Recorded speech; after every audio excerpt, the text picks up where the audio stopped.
Howe Street, Divination Club. Klein pressed down on his half-top hat and walked along the stairway towards the main door. He wasn't dressed in his usual formal wear. Today, he was wearing a white shirt and a light-colored vest, paired with a thin black windbreaker, making him look more spirited than he had before. This set of clothing was more suitable for combat and had only cost him £1, including the fee for the small pocket that he had sewn into the vest. Compared to the suit he had purchased, it was so cheap that it brought tears to his eyes. He stroked the revolver in his holster, as well as the metal bottles in his tiny inner pocket. Klein then took out the portrait and entered the Divination Club. Without any surprise, he met the beautiful attendant, Angelica. "Good afternoon, Mr. Moretti. I thought you would come only a few days later." Angelica was taken aback at first before she immediately revealed a brilliant smile. Klein took off his hat and sighed. "Good afternoon, Miss Angelica. I had a dream at noon. I dreamed about Mr. Hannes Vincent and matters regarding him. You know that, as a fortune-teller, I absolutely cannot overlook any dream. It could be a revelation from the divine." Confused by his charlatan-like words, Angelica nodded in thought and asked out of curiosity, "What did you dream of?" "I saw Hannes Vincent arguing with someone." Klein passed her the folded piece of paper in his hand. As Angelica unfolded the portrait, he pinched his glabella and observed the color of her emotions. This person. Angelica looked at the realistic portrait and slipped into deep thought. Klein saw her emotions turn into a thinking blue, a normal reaction. This person. Angelica muttered once again. She slowly looked up and said, "I've met him before." Klein's mind whirled as he immediately asked, "When was it?" "I can't remember the exact date. Maybe a month ago? I saw him send Mr. Vincent to the door and they were softly discussing something. I have a deep impression of him because of his thick and messy eyebrows, as well as Mr. Vincent's rare smile," Angelica described as she recalled. "Yes, he had a pair of grayish-blue eyes and, like most men his age, had little hair on his head." "Did you meet him again before or after that?" asked Klein gently. Angelica shook her head. "No, I am certain of that. I don't even know his name. To be honest, if it wasn't you, I would have suspected that any person showing me a portrait like this is a policeman investigating Mr. Vincent's death." "Hey, I don't find it odd no matter what revelation you receive, for you are a true seer." "My apologies, I am a policeman," Klein retorted silently as he sighed and said, "A true seer would understand how minuscule he truly is compared to the vastness of fate. We can only see a hazy corner, forever receiving revelations, but never answers. We must reflect upon them constantly and keep up our respect and fear. We must decipher these hints with caution and not see ourselves as the intelligent ones who have taken control of fate." By summarizing what he had figured out over the past few weeks, Klein suddenly realized that his spirit vision turned clearer. He could even faintly make out the details within Angelica's aura. At that instant, he felt like a short-sighted man who was wearing glasses that suited him. Has my seer potion begun to produce clear signs of digestion? Klein was stunned in disbelief. "I never imagined that a seer like you can still maintain such fear and respect towards fate." "It's truly admirable," said Angelica earnestly. She had seen too many people in the Divination Club who claimed to see through the truth and change fate after learning a few divination methods. Klein retracted his gaze and chuckled. "The more you know, the better you can understand how small we truly are." As he was saying this, he checked his body's condition and reflected on his past experiences. He could basically narrow the essence of the acting technique to actions corresponding to the name of the potion, understanding the hidden laws governing the role, as well as strictly abiding by these laws. Only by doing so could he change the state of his body, heart, and soul, making them closer to the remnant psyche in the potion, so as to gradually digest it. The acknowledgement of a seer's identity was only a factor on the surface. The reason why it made one's spirituality feel light had to do with how the feedback strengthened one's affirmation of particular divination actions. And these actions collectively formed the rules for digesting the seer potion. To help others interpret revelations and guide them in a better direction, yet constantly maintain one's fear and respect towards fate. One cannot be too egoistical, too proud, or blindly believe one's interpretations. These are the laws I can think of for the time being, as well as the essence of the acting technique that will guide me towards the future. If it continues to be this successful, I won't need half a year. Perhaps in 2 or 3 months, or even 2 to 3 weeks' time, I'll be ready to completely digest the potion." That sign was extremely obvious. It's no wonder the mysterious Mr. Zaratul said that the Beyander will clearly sense it when the potion is fully digested. There's no need for anyone to teach them. It is what it is. Just like now, although my spirit vision has been enhanced a little, I know very well that this is only a pit stop in the digestion process and not the final destination. With this in mind, Klein couldn't help but thank the suited clown for teaching him with his life.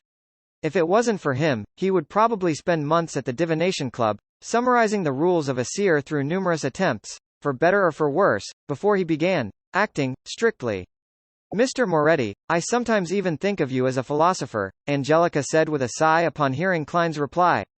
In my circle of friends, the term philosopher is used to scold somebody. Klein was in a good mood. With that said, he bowed, wore his hat, and left after bidding farewell. Although Angelica was unaware of the gentleman's name or identity, Klein was in no way depressed. What he learned was sufficient enough for him to engage in the next phase of his plan. 36 Zoutland Street. Inside Blackthorn Security Company. Dunn looked at the portrait in his hands with his deep gray eyes. You wish to carry out a search for this person? Yes.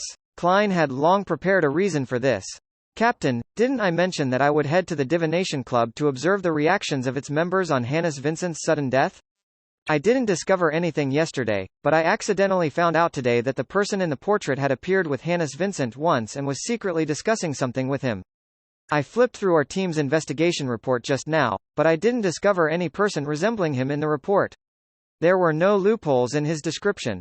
Even if Dunn Smith were to take this portrait to the Divination Club, he would get the same answer from Angelica. Dunn cast his gaze away from the portrait and laughed. From the looks of it, the compensation funds weren't a waste. Ellipsis. Captain, isn't your memory bad? Why would you mention the compensation at this point in time? Klein maintained a smile and didn't say a word. Was this drawn by you? Dunn asked in passing. Yes. I drew it with the help of ritualistic magic, Klein replied, completely honest. Of course, speaking the truth and revealing the whole truth were two different matters.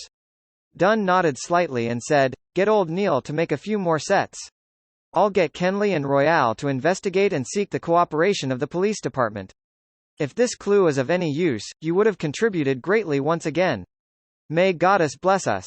Klein tapped 4 spots on his chest as he appeared abnormally devout. For him, all he needed from Dunn & Company was to figure out the name and identity of the man in the portrait. He could divine his location above the gray fog. Ellipsis. Despite it being his day off, Klein didn't immediately return home after leaving the Blackthorn Security Company. Instead, he took the public carriage to the harbor and arrived in front of the Evil Dragon Bar's entrance. In his considerations, although a seer lacked the means to directly engage in combat with an enemy or the means to cast spells quickly, combat could be classified in many ways. Not all battles were chance encounters. As long as he had sufficient time to prepare, a seer could similarly deal with an enemy using ritualistic magic. It was exactly how he resolved the magic mirror divination incident at Selena's house. And this also meant that it was best if a seer brought along the essential oils, herbs, and tiny candles to avoid being in a situation where they were unavailable when they were needed most, thus, resulting in a helpless death. After all, not everyone was like Selena, who had an entire assortment of mysticism items which could be used. As for the ones he applied for, as Klein had practiced frequently, he had used up most of them. He kept what was left in his tiny inner pocket. He patted the cash note in his pocket and pushed open Evil Dragon Bar's door and strode in. It was noon and there weren't many customers in the bar. Nor were there any rat baiting or boxing matches. It was quiet and not lively enough. Klein observed the guests drinking beer and playing cards as he walked toward the billiard room that led to the underground market. At that moment, he saw a muscular old man walk out with a torn admiral's jacket draped over his shoulders. Were you the friend old Neil brought last time? Reeking with the smell of alcohol, the blue-eyed, messy brown-haired elder sized up Klein and laughed. Klein guessed at his identity and took off his hat and bowed. Yes, how might I address you? Old Neil often mentions you. I'm the boss here, Swain. The blue-eyed elder's arms were thick and brawny. He had firm muscles and had the bearing of a military officer. Former Tingen-mandated Punisher captain. Rumor has it that he was once part of the Royal Navy. Klein replied politely, yes. If you're in need of money, feel free to approach me. Swain laughed as he mentioned before walking towards the bar counter. At that moment, Klein's heart stirred as he immediately shouted, wait a moment, Mr. Swain. I have something I would like to ask of you. Swain halted in his steps, turned halfway around, and said with a chuckle, you look, well, very similar. No, I'm not having memory issues. The corner of Klein's lips twitched as he pointed at the portrait he drew and asked, "Have you met this gentleman before?" He suddenly realized that Selina had likely been brought by Hannes Vincent to the underground market. This resulted in Elizabeth's knowledge of the evil dragon bar as well. Then, could the man in the portrait who had some relationship with Hannes Vincent have come here before? Swain took a careful look and replied affirmatively, "I remember him. He had asked me if I had documents or items related to the main peak of the Hornassus mountain range." Documents and items related to the main peak of the Hornassus mountain range? Klein was taken aback as he suddenly connected that to another matter. Back when he was borrowing the journal issue related to the main peak of the Hornassus mountain range at Deweyville Library, the librarian had casually mentioned that someone had just returned it. Therefore, he still remembered very cleverly and didn't need to flip through his name cards to determine if the man existed. Could the gentleman who borrowed the journal issue before me be the one in the portrait? The gentleman that had witnessed the exchange of the Antigonus family's notebook. Report chapter. The more Klein thought about it, the more likely it seemed. Otherwise, who would have borrowed those random journal issues for no reason? Yes, research regarding the main peak of the Hornassus mountain range is quite an unpopular field. Other than the corresponding lecturers and associate professors, the common hobbyist would have never heard of it. Even the original Klein, who was a history graduate, only knew about it from the Antigonus family's notebook. Although Tingen is a city of universities, there wouldn't be that many people who would interested in the topic. And even if there is anyone interested, most of them would remain within the university's compounds. There would be no need to borrow the book from the Deweyville Library. The most important point is that the book happened to be borrowed only recently. By analyzing it this way, there really is a problem. I wasn't sharp enough and failed to realize it. Sigh, it looks like I have no talent at being a detective or acting like Sherlock Holmes. While these thoughts raced through his mind, the boss of Evil Dragon Bar, Swain asked in puzzlement, "Is there a problem?" Since there were customers and bartenders around, he could only ask indirectly. "Nothing at all. I'm just wondering how I can investigate this gentleman. As you know, Hannes Vincent died at his home." Klein had long prepared his excuse.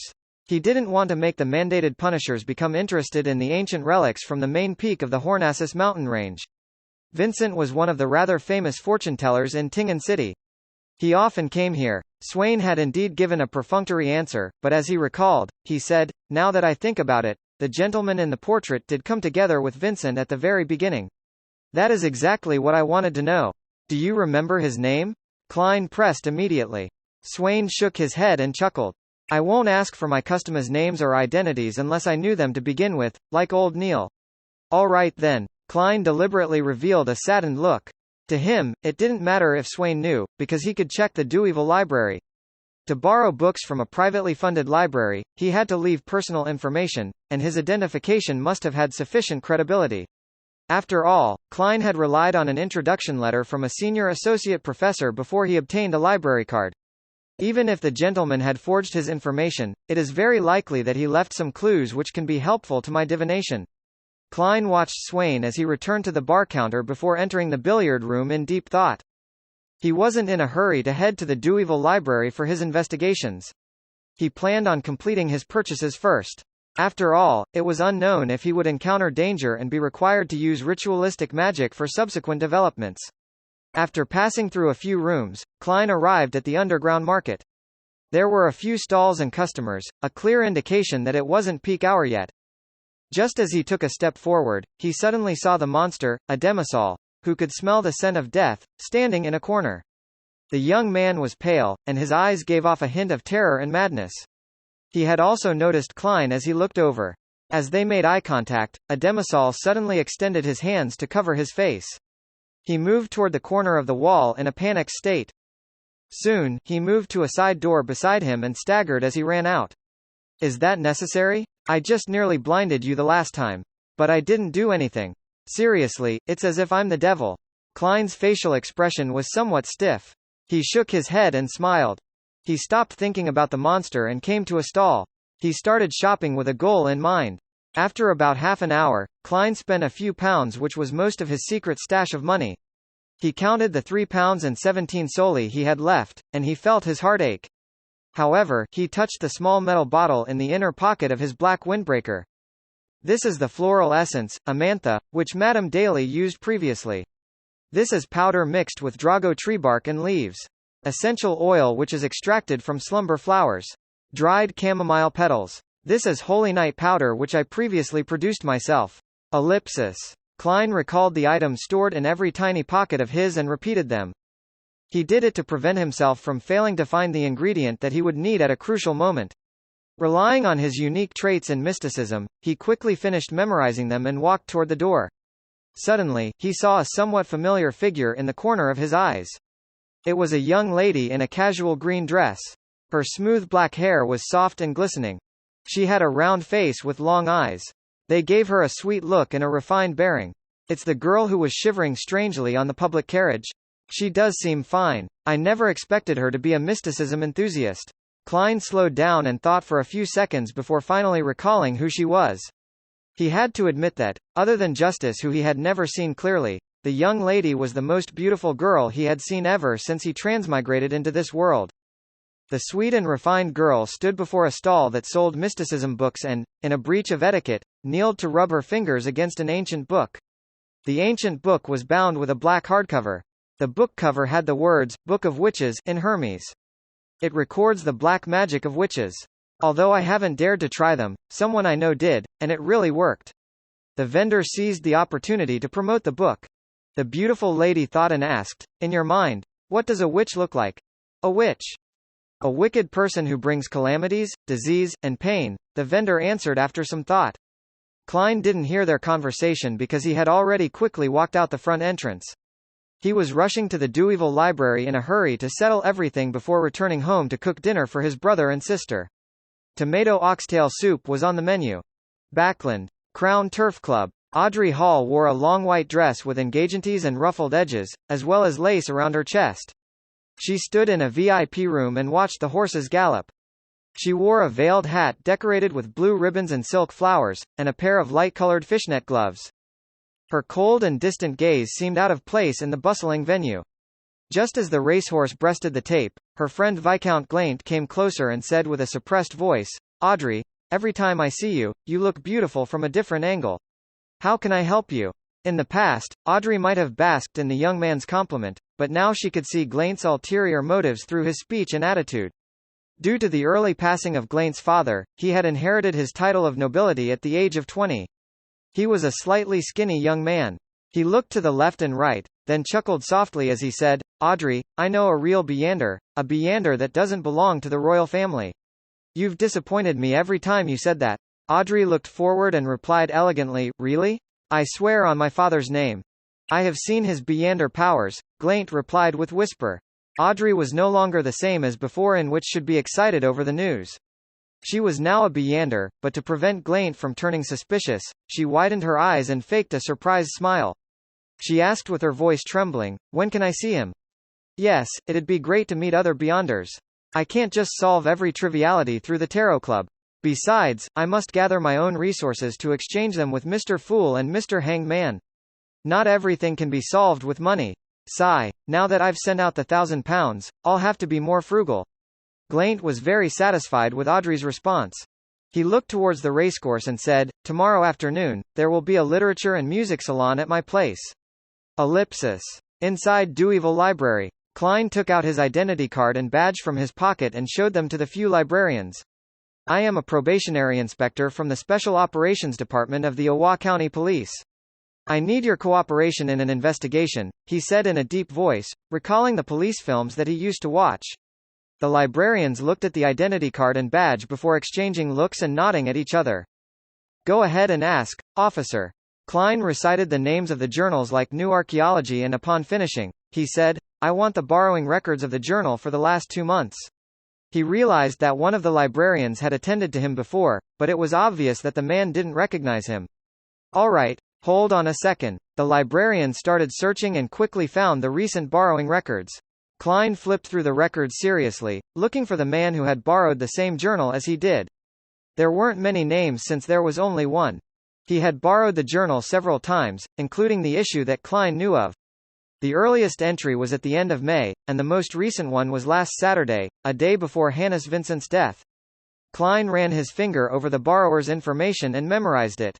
Sirius Arapis, cloth merchant, residing at 19 Howe Street. Report chapter. He resides at 19 Howe Street? Whilst memorizing the information, Klein keenly noticed a piece of information. Yes, Welch stayed on Howe Street. The Divination Club is on Howe Street. This cloth merchant named Sirius Arapus also lives on Howe Street. From the looks of it, it's nothing strange for Welch to know Hannes Vincent either. They might have even gotten to know each through Sirius Arapus. Suddenly, Klein felt that he had linked the clues together as his thoughts turned clear. He was originally confused as to how Welch would be acquainted with Hannes Vincent, since this son of a banker wasn't particularly interested in mysticism. To him, money was more important than divinations. But now, Klein felt that he had an inkling as to how they became acquainted. According to the descriptions of several magazines, middle-class and wealthy residents would gladly pay a visit to their neighbors from the same social class in order to form a social circle which is beneficial to them. Similarly, Welch and the cloth merchant, Sirius, absolutely have the motivation and opportunity to become friends since they both lived in the Howe Street vicinity. It isn't hard to understand how Sirius knew Hannes Vincent, who regularly went to the Divination Club on Howe Street. Perhaps it was a coincidental meeting, or perhaps Hannes had helped him out before. Regardless, this made it possible for the two of them, who frequently ran into each other within the same area, to become closer to one another. Hannes Vincent wanted to sell his ancient books, and thus, Sirius introduced him to Welch, who was an undergraduate of the history department. In Hannes's dream, there was the figure of the suspected evil god, the true creator.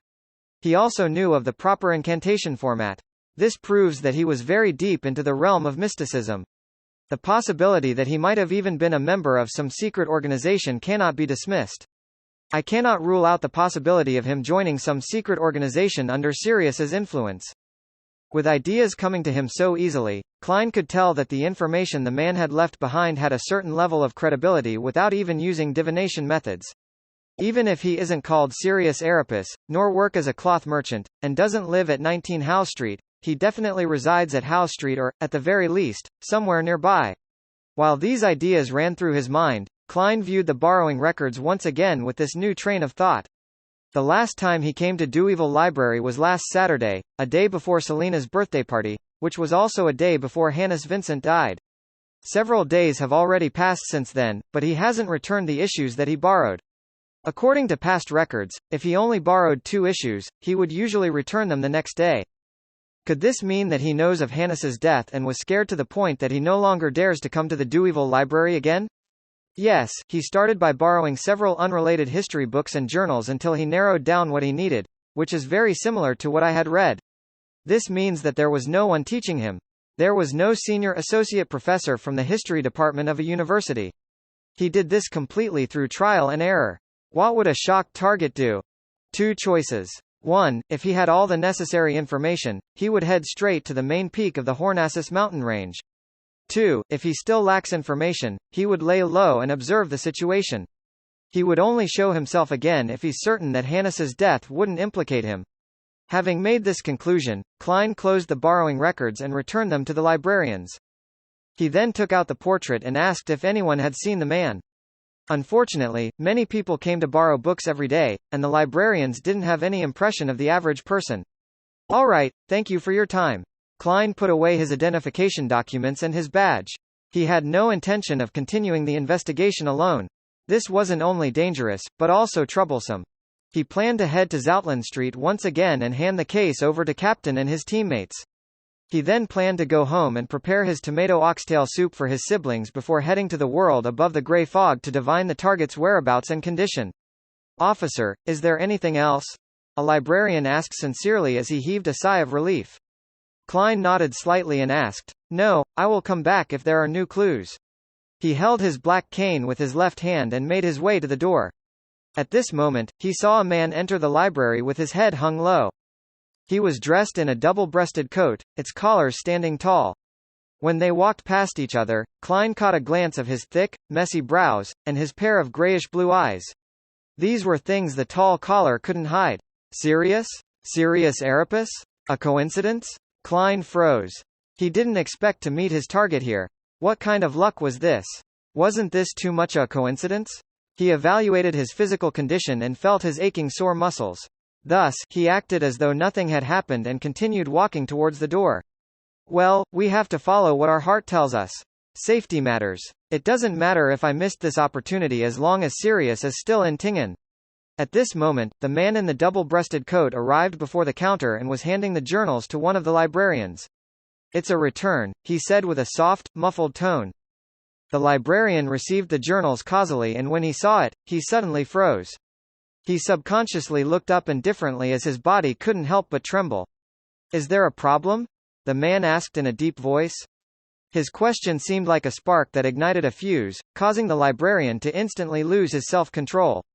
He sprinted to the side and shouted, "Officer! The criminal is here." At this moment, Klein, who hadn't left the building, cursed madly in his heart. He instinctively reached for his holster with his right hand and drew his revolver. That man froze for a moment before turning and breaking into a sprint. But he didn't head for the door. Instead, he escaped in the direction of the oriel window to the side, as if he wanted to smash through the glass and jump out onto the street. Klein, who was flustered, turned his head to see the scene when he felt a sudden calm. He realized that even though he was afraid of the target, his target was more afraid of him. The man must be unable to determine my abilities in such an abrupt meeting. He isn't clear on what I am adept in, and so, he will instinctively avoid a direct confrontation and look for other ways to escape. Confident of his analysis, Klein lifted his revolver and pulled the trigger. At that moment, the man in the double-breasted coat abruptly rolled onto the ground in an attempt to avoid the bullet. Following up on that, he pressed down on the ground with his right hand and propelled himself into the air towards the oriel window. Click! Klein's first shot was empty. But this was something he had expected. He took advantage of Sirius's inability to dodge while in midair to aim at his torso and pulled the trigger. Bang! The silver demon hunting bullets tore through the air and penetrated straight through Sirius's back. Crash! The glass shattered and Sirius flew out the window, leaving drops of crimson blood on the crystalline glass fragments and windowsill.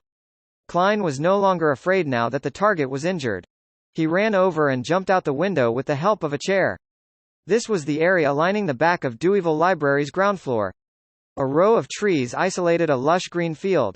The injured Sirius was running to the side, in an attempt to enter a small alley between two buildings.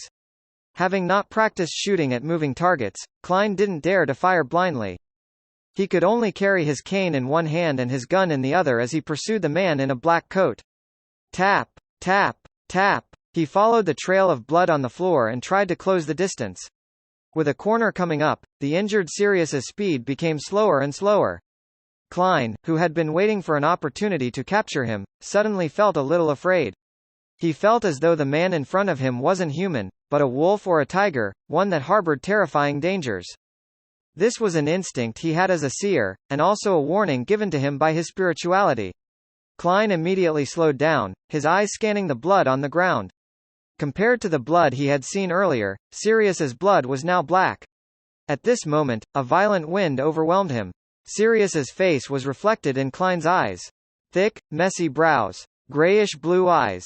Multiple protruding warts. An open mouth with 2 rows of white teeth. Sirius was launching a counterattack at this moment. This made the face reflected in Klein's eyes more visible. He could even smell a particularly putrid stench. Sirius pounced a distance of 7 or 8 meters, far more than any normal human being could jump. But as Klein had stopped chasing him just in time, there was still a distance of nearly 10 meters between them.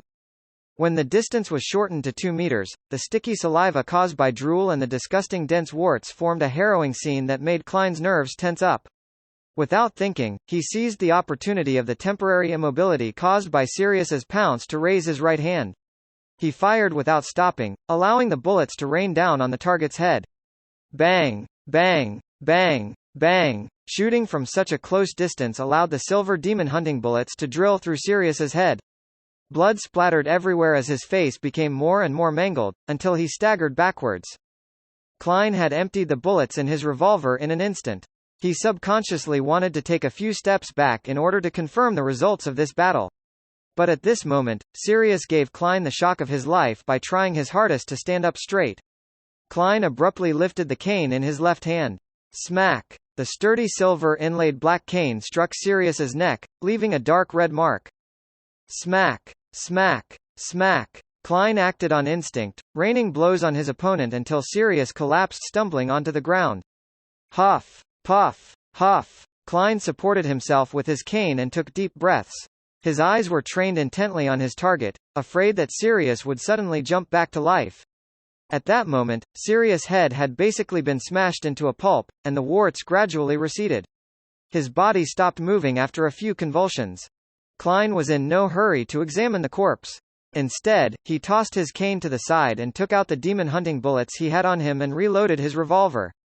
After doing this, he collected himself and fought back his disgust, kneeling down to search the pockets of Sirius's double-breasted coat. 1 pocket, 2 pockets, 3 pockets. Klein soon found a bloodstained wallet, a Deweyville library card, 2 pairs of brass keys, an unstuffed smoking pipe, a sheathed dagger, and a few letters that were folded neatly. Laying everything onto the ground except for the letters, he stood up straight and looked at the wallet. He confirmed that there were only 10 plus soldi and some copper pennies. The craftsmanship of the wallet is quite exquisite. It's such a pity. Klein sighed, feeling a little distracted. If I didn't spend so much of my private stash of money, buying a wallet would have been on my schedule today. After shaking his head, Klein opened the letters and quickly scanned through them. Dear Mr. Z, please allow me to defend myself. When Hannes and I sold off the Antigonus family's notebook, it wasn't stupidity or betrayal. It didn't appear special in any way when it was in our hands. I suspect that it's alive and that it's a wicked item armed with a certain life and wisdom. It was something dangerous that needed to be sealed. At different stages and before different people, it shows different contents. This is a proven fact that I've learned from the lamb in the police station. Although the notebook shows content that is sufficiently true each time with plenty of evidence, I believe that it would only reveal the completed content in the hands of a descendant of the Antigonus family. When Hannes and I received it, we could only see some trivial matters of the Antigonus family, the general situation of the nation of the Evernight on the main peak of the Hornassus mountain range, and also the 3 sequence potion formulas we handed in to you previously. As you know, the Secret Order has the Seer pathway in its grasp and possesses powerful tracking abilities, so Hannes and I believed that it would be a risky move to continue keeping the notebook. The value it had presented to us wasn't sufficient for us to take the risk. Since we couldn't wait for your reply, we agreed amongst ourselves to sell the notebook to Welch, who was living on the same street. He enjoyed collecting relics and ancient books, and he could afford to pay a high price for it. As for the subsequent developments, you are already aware of it.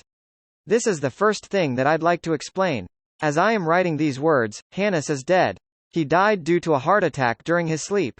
That must be a blessing from God, to prevent him from suffering the outcome of falling into the hands of heretics. I had no choice but to move to somewhere safer, more hidden. I didn't even dare to leave the house. Luckily, the lamb told me that the reason Hannes was being eyed by the heretics wasn't because of the Antigonus family's notebook, nor was his identity exposed. It was just that he had taken in a silly female disciple in the hopes of slowly developing her into one of us. His female disciple had stolen a glance at his secret incantation and tried the magic divination while a Nighthawk heretic was watching. I believe you can pretty much guess the rest of the story, so there is no need for me to describe it. It's a pity that the position of the lamb isn't high enough, so the actual details cannot be determined. From various feedback, it seems the heretics have yet to suspect me. Their investigations came to a halt due to Hannes's sudden death. Therefore, I will return to the streets and plan to borrow a few more journal issues from the Deweyville Library to seek out more clues. As a faction that also had the Seer pathway in its grasp, the Antigonus family must have had some divinations regarding its decimation. They must have left behind secret treasures that would allow for the revival of the family. There's sufficient reason to believe that the treasure is hidden on the main peak of the Hornassus mountain range, which is in one of the relics in the nation of the Evernight. Having read that, Klein's pupils constricted rapidly. He nearly dropped the letter. The pathway that the Antigonus family had in its grasp was the Seer pathway? What a coincidence. Ellipsis. Thunder seemed to boom in Klein's head again and again that left him in a daze. He felt as though it was destiny. The notebook that led to the original Klein's death and indirectly helped me transmigrate, originated from the Antigonus family that has the Seer pathway in its grasp. The one that eventually made me choose the Seer potion was the Emperor Rassel's diary, while Emperor Rassel was biased towards the Seer sequence because of the mysterious Mr. Zaratul who was the leader of the Secret Order, which also has the Seer pathway in its grasp. Ellipsis. This is like a suffocating net sewn by fate. What exactly is lurking behind all of this? Klein held the letter and paced back and forth. He needed to verify the contents with other sources. Yes, the secret order that the Zaratul family controls is pursuing and searching for the belongings left behind by the Antigonus family. If both parties shared the same Beyonder sequence, there would be a sufficient reason and motive. Perhaps it is to bridge any missing sequences, obtain rare ingredients for a higher sequence advancement, or covet the other party's accumulated experiences in avoiding the loss of control. Going by this line of thought, it is rather reasonable that the Antigonus family has at least part of the seer sequence chain. Yes, when I was divining for clues pertaining to the clown potion, the images that emerged were mostly related to the Antigonus family. The only exception was the suited clown from the secret order. Therefore, the true meaning behind the symbolism is that each scene carries the possibility of obtaining the clown potion and a clue.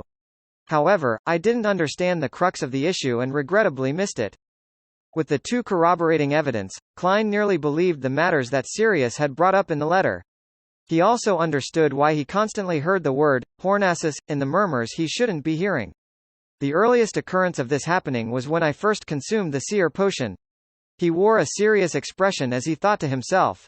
Meanwhile, he guessed that, being a survivor of those that made contact with a relic of the Antigonus family, and becoming a Beyonder of the seer pathway, were two necessary conditions to hear the murmurs saying, Hornassus. Is there really a secret treasure buried within the ancient ruins on the main peak of the Hornassus mountain range by the Antigonus family? No, I can't think about this. Just the notebook alone has killed so many people. Any complete treasure would be even more terrifying. Klein shook his head subconsciously and cast his gaze onto the third piece of paper, which was the last of the letters. Honorable Mr. Z, I hope I can gain your assistance. I believe that you should be sufficiently interested in the treasure too. Until then, I will make myself look like a normal person, a normal lover of history. When the end of days arrives, I will offer all of Tingen's lambs as a sacrifice to God. Humbly, Sirius Erebus. When he finished reading Sirius's letter, Klein had the urge to laugh. Hey, why do I feel like I saved Tingen? What was this guy trying to do? Heretics are truly unbelievable. Who is this Mr. Z? He seems like someone in a high position. At the very least, he should be at the same sequence as Captain. Where was Sirius sending the letter to? He didn't write down the address. It seems like that's the cautiousness of a heretic. They wouldn't put the address on until the moment before they send it out. Right, if the Antigonus family had the potion of the seer pathway in its grasp, then would the clown potion be among the 3 formulas inside the Antigonus family's notebook that Sirius sent? Highly likely. In that instant, Klein seemed to have found clues to the clown potion. Although Sirius didn't bring the formula along with him, it was possible that he had left some form of record at his hideout. He must have also had it in his head, in his memories. Klein looked at the corpse before him and considered the problem of making a dead person speak. It required almost zero consideration, as an idea immediately popped into his head. Mediumship. Spirit mediums could directly communicate with spirits that had yet to disperse. Seers, mystery priors, and others could roughly accomplish the same thing using ritualistic magic. Previously, when he was dealing with the corpse of the suited clown, there were 3 things that had kept Klein from using mediumship. Firstly, he was in a hurry to save the rest. Secondly, he didn't have the ingredients with him, and lastly, he lacked confidence. Thus, he didn't consider the option of mediumship and missed his best chance. When they returned to Blackthorn Security Company, the spirit was mostly gone. Even a spirit medium could only get superficial information. But now, Klein happened to have all the ingredients and tools, and he happened to have the experience of communicating with lingering resentment through the help of dream divination. My only concern about contacting the spirit of a heretic would be being placed in the same situation as Captain's entry into Hannes's dream where he saw a horrifying existence. However, Captain only remained frail for 2 days, and he wasn't considered severely injured. Yes, I could give it a try. He hesitated for less than 20 seconds before making a decision. He didn't want to miss out on this opportunity. He raised his head, turned around, and cast his gaze toward the spot where the window had shattered. There was a crowd gathered there watching. He took out his identification card and badge before returning to the broken window. He then told the onlookers through the shattered oriel window, I am a probationary inspector from the Special Operations Department of the Iowa County Police. I have shot the criminal to death. Please take this badge to the nearest police station and tell them to send backup to deal with the follow-up. The rest are to help me cordon off this area. Do not allow anyone to come close for they might contaminate the scene. Yes, officer. The librarian that caused Klein the trouble quickly took the badge. When the entire scene was cordoned off and no one could enter the grass patch, Klein returned to the corner and stood by the side of the corpse. He was glad that the innocent crowd couldn't see the dead body, which looked more like a monster than a human. He put down his cane and revolver, then reached into the inner pocket of his windbreaker to take out a metal bottle. He was going to use the techniques of a mediumship ritual with dream divination to make the dead man speak. Klein twisted open the golden bottle's cap and brought it to his nose. He took a whiff of the stimulating scent that energized him. This was holy night powder made using slumber flowers, dragon blood grass, deep red sandalwood, mint, and other herbs. Since it was simple to concoct, Klein had made a batch the moment he got the ingredients from the underground market. It was going to be of use now. He poured a little of the holy night powder on his palm and collected himself. His irises turned dark. Next, Klein put away the metal bottle and scattered the powder onto the ground after infusing his spirituality into it.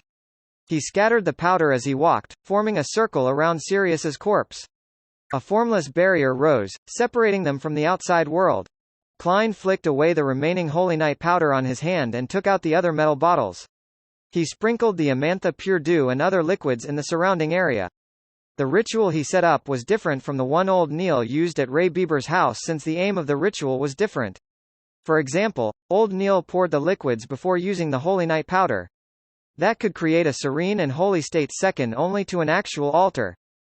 Klein had used the holy night powder first before pouring the liquids to prevent Sirius's remnant spirituality from being disturbed by the surrounding objects while still barely managing to have an environment that satisfied the requirements of the ritual. If he had used old Neil's method, the rest of Sirius's spirituality would have been purged, making it impossible to establish a connection. After finishing his preparations, Klein put away the materials and entered a state of cogitation. He recited the Hermes incantation softly. I pray for the power of the dark night. I pray for the power of the mystery. I pray for the goddess loving grace. I pray that you'll allow me to communicate with the heretic spirituality inside this altar. Ellipsis. As the incantations reverberated throughout the sealed space, Klein suddenly felt a massive, terrifying, and mysterious energy descend upon him. His eyes turned completely black as though he had lost his pupils and the whites of his eyes. Seizing the opportunity, Klein recited a divination statement in his heart, the formula to the clown potion. The formula to the clown potion. Ellipsis. As he was reciting the statement, he used cogitation to temporarily enter a dreamlike state. It was a hazy gray world without a sky or ground. Klein was unusually alert as he observed a transparent, ethereal figure. He extended his right hand and touched the remnants of Sirius's spirit. The scene in front of him changed with a rumble. It was a study table painted with dark red paint. There were 3 candles on a silver candlestand, as well as a blank piece of paper. Sirius had a pen in his hand. He wrote in Loan language, "This is the second formula. Its name in the notebook is, Clown. 80 milliliters of pure water, 5 drops of tornapple juice, 7 grams of black-rimmed sunflower powder, 10 grams of golden cloak grass powder, 3 drops of poison hemlock. These are the supplementary ingredients. The main supernatural ingredients are 1 crystal of the single horn of a matured Hornassus gray mountain goat and a complete stalk of a human-faced rose." Sirius seemed to have the clown potion's formula memorized as he quickly finished writing it. He paused for a moment and took a sip of coffee, then he unwound the silver pendulum around his wrist. He held the pendulum and closed his eyes, muttering terms to himself such as, the end of days, peace of mind, hope for the Lord's blessings, and, confess. After Sirius finished his prayer, Klein finally saw the pendulum clearly. Under the wound silver chain was a thumb-sized human figurine. The figurine had a single eye, a trait unique to giants. It was facing down, its legs bound by chains that connected upwards. At that moment, the single eye of the giant suddenly had a faint red glow. Crack! The scene Klein witnessed shattered as his legs buckled, almost causing him to kneel to the ground. Klein felt pain in his head as though he had been struck ruthlessly in the head with a bat. His vision turned blood red as his hands involuntarily reached out to protect his knees. He recovered several seconds later and stood back up. He felt that his spirituality was unusually weak, as if he had heard the murmurings that penetrated his mind once again. But due to his progress in digesting the magic medicine, the adverse reaction calmed down quickly. The Hang Giant, the true creator. Sirius and Hannes were both members of the Aurora Order? But the captain saw a huge cross in Hannes's dream. The terrifying being crucified on the cross wasn't the Aurora Order's Hang Giant. Klein took 2 deep breaths and waited for his spirituality to slowly recover. The Aurora Order was a secret organization that sprang into existence about 200 to 300 years ago. They worshipped the true creator and symbolized him with the hang giant. They believed that every human being had divine qualities, and as long as they persevered and made it through the countless trials, they would be able to accumulate enough divine qualities to become angels. According to the internal records of the Nighthawks, the Sequence 9 of the Aurora Order was Secret Suppliant. These Beyonders could sense the existence of mysterious and horrifying beings and were armed with a decent amount of knowledge regarding sacrifices and some knowledge on ritualistic magic. There was enough evidence to claim that senior Secret Suppliants experienced distortions of their worldview and lost control easily. Little was known about the Sequence 7 which the Aurora Order had grasped. Sequence 8 was Listener. This was considered quite a terrifying job for a Beyonder. Every listener could listen directly to the whispers of the secret entities. Thus, they frequently came into contact with powerful, distorted, unique abilities. But consequently, if they were unable to advance, it was difficult for them to survive the next 5 years after becoming a listener. Furthermore, the comments the Nighthawks had in the reports were that every listener was a lunatic. Even if they looked normal on the surface, they were always crazy on the inside. The details of the report regarding the Aurora Order flashed through Klein's mind. His initial theory was that Sirius was a secret suppliant. From the description, secret suppliant are as hopeless as seers in battle. That does fit Sirius's actions just now. What happened later was a loss of control brought about by the injury. Yes, Fry once said that every Beyonder would more or less undergo some weird changes after they die. Klein thought as he tapped 4 points on his chest to praise the goddess.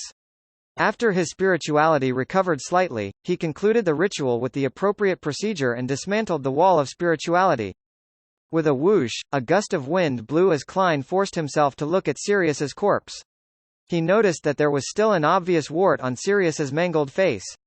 It was a dark purple wart, almost black. There seemed to be liquid and a light gleaming within. What kind of transformation was that? Klein rubbed his temples, not daring to touch it. He bent over and retrieved his cane, allowing it to bear his weight. After what had just happened, he knew that Sirius's spirituality had been completely destroyed. Even the spirit medium Daly would be unable to communicate with him. After a while, Klein saw Captain Dunn and his partners, Leonard and Kenley. It seems like your fate is tied to Beyonders and evil forces. In just a few weeks, you have come across more supernatural incidents than what we usually see in months, Leonard joked, looking at the corpse on the ground.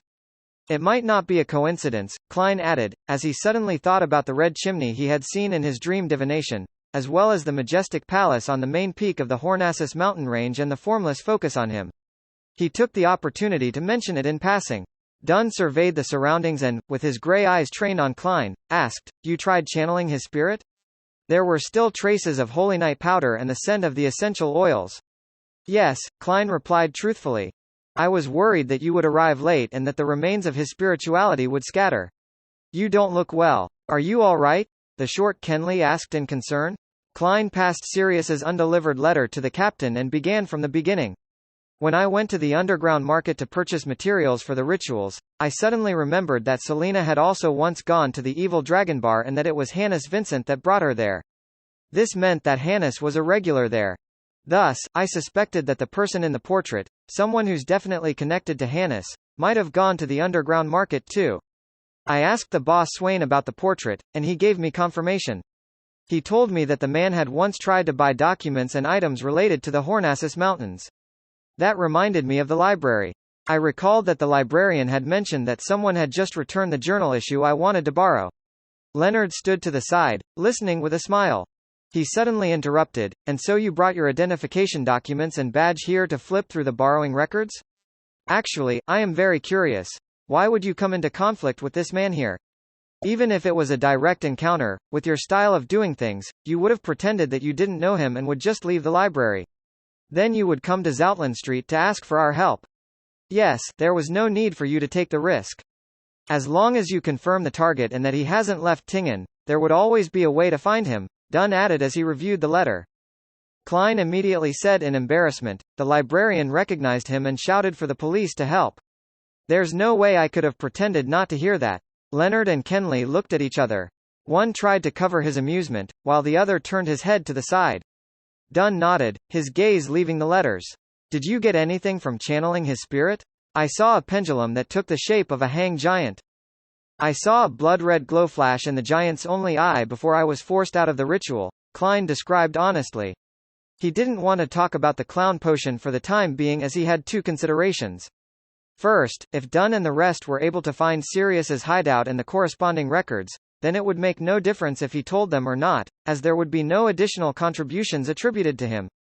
Second, if Dunn and the rest were unable to find it, he could report it in the future. This way, he would be awarded with another contribution, allowing him to acquire the ingredients needed to concoct a potion. This was a way to obtain double the rewards for a single task, a technique that stemmed from Old Neil's recent teachings. Aurora Order? Dunn muttered to himself before he asked some relevant questions. After Klein answered all his questions, he saw the fatigue in Klein's eyes and waved his cane. Not bad. You foiled a scheme that was targeting Tingen. You can go back and rest. Kenley, bring Old Neil over. After giving out instructions, Dunn smiled bitterly and shook his head. Before Sequence 6, Beyonders of the Sleepless Pathway lack many supplemental abilities. We can only conduct the simplest of ritualistic magic. Captain, you mean that from Sequence 6 onwards, a Sleepless Pathway Beyonder would gain improvements in the corresponding aspects? Klein asked out of curiosity. Yes, Dunn confirmed. After leaving the Daffodil Street Library, Klein nearly fell asleep in the carriage on multiple occasions on his way back to Daffodil Street. He lumbered into the house, he then removed his hat and jacket before falling asleep on the sofa. Sometime later, he woke up abruptly, took out his pocket watch, and snapped it open. Melissa will be back in half an hour, Benson in 45 minutes. If I don't get up, I'll have to make them wait an hour before we can have dinner. Klein rubbed his forehead as he entered the kitchen. He washed his face with cold water, then took out the oxtail, tomatoes, carrots, and onions he had bought that afternoon. After he prepared the ingredients, he suddenly froze. He had the feeling that his actions just now formed a strange juxtaposition with the incident that afternoon. I am a man who just saved Tingen, Klein mumbled in amusement. He put on a white apron and got to making dinner. Report chapter. After 8 in the evening, in the Moretti family's dining room. As he looked at the shallow soup left in the bowl, Benson raised his hand to cover his mouth to give a satisfied burp. Although that was our third time eating it, I still find it delicious. The sourness and sweetness of the tomato and the chewy texture of the oxtail blends into a perfect and unique flavor. Klein, I'm sorry that the Blackthorn Security Company caused Tingen City to lose such an outstanding chef. Melissa leaned backwards in her chair and nodded in agreement silently. This is because you have yet to try real cooking. Klein smiled humbly.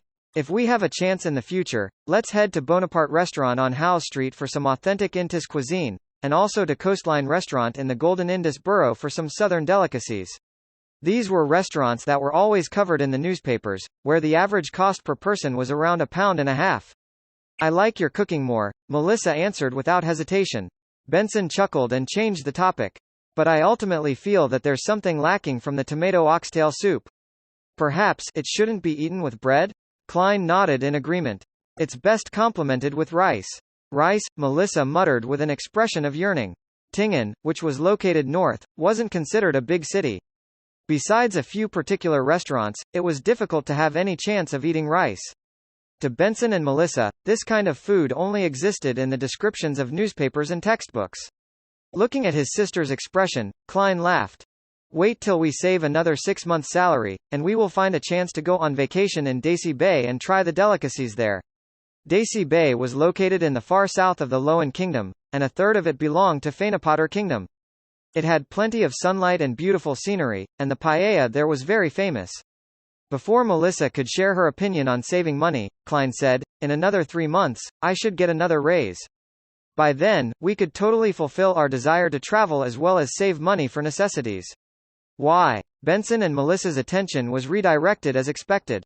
Klein coughed lightly and smiled while explaining, due to my professionalism, the police department which always collaborates with our company intends to hire me as their part-time history consultant. They would pay me extra, at least £2 a week. If you see me in a police uniform in the future and showing the corresponding police documentation, please don't be shocked. Of course, as you know, the work efficiency in governmental departments is as slow as a 90-year-old lady's footsteps. They still have to go through a lengthy procedure, and they're required to do a thorough inspection of me. Hence, on my off days for the next 2 months, I'll be heading to Khoi University quite often to see my mentor and the teaching staff I know to learn more. Seeing the shocked look in his brother and sister's eyes, he paused and said with a strange expression, just like Emperor Russell said, "One is never too old to learn." Benson maintained a few seconds of silence before saying in a half self-deprecating and half emotional manner, "Is it too late for me to sign up for university?" "Knowledge really is wealth. And also power," Klein added silently. "Benson, you need Klein's grammar books and his classic literature textbooks," Melissa said out of the blue, stealing the words from Klein's mouth. Benson's expression seemed to change. He gritted his teeth and said, "Klein, pass me those books tonight. Even if all they do is put me to sleep, I am determined to read them for an hour, no, an hour and a half a day. I swear in the name of the goddess. If I can't do it, I will be a curly-haired baboon." A smile immediately plastered across Klein's face. "No problem. Ellipsis."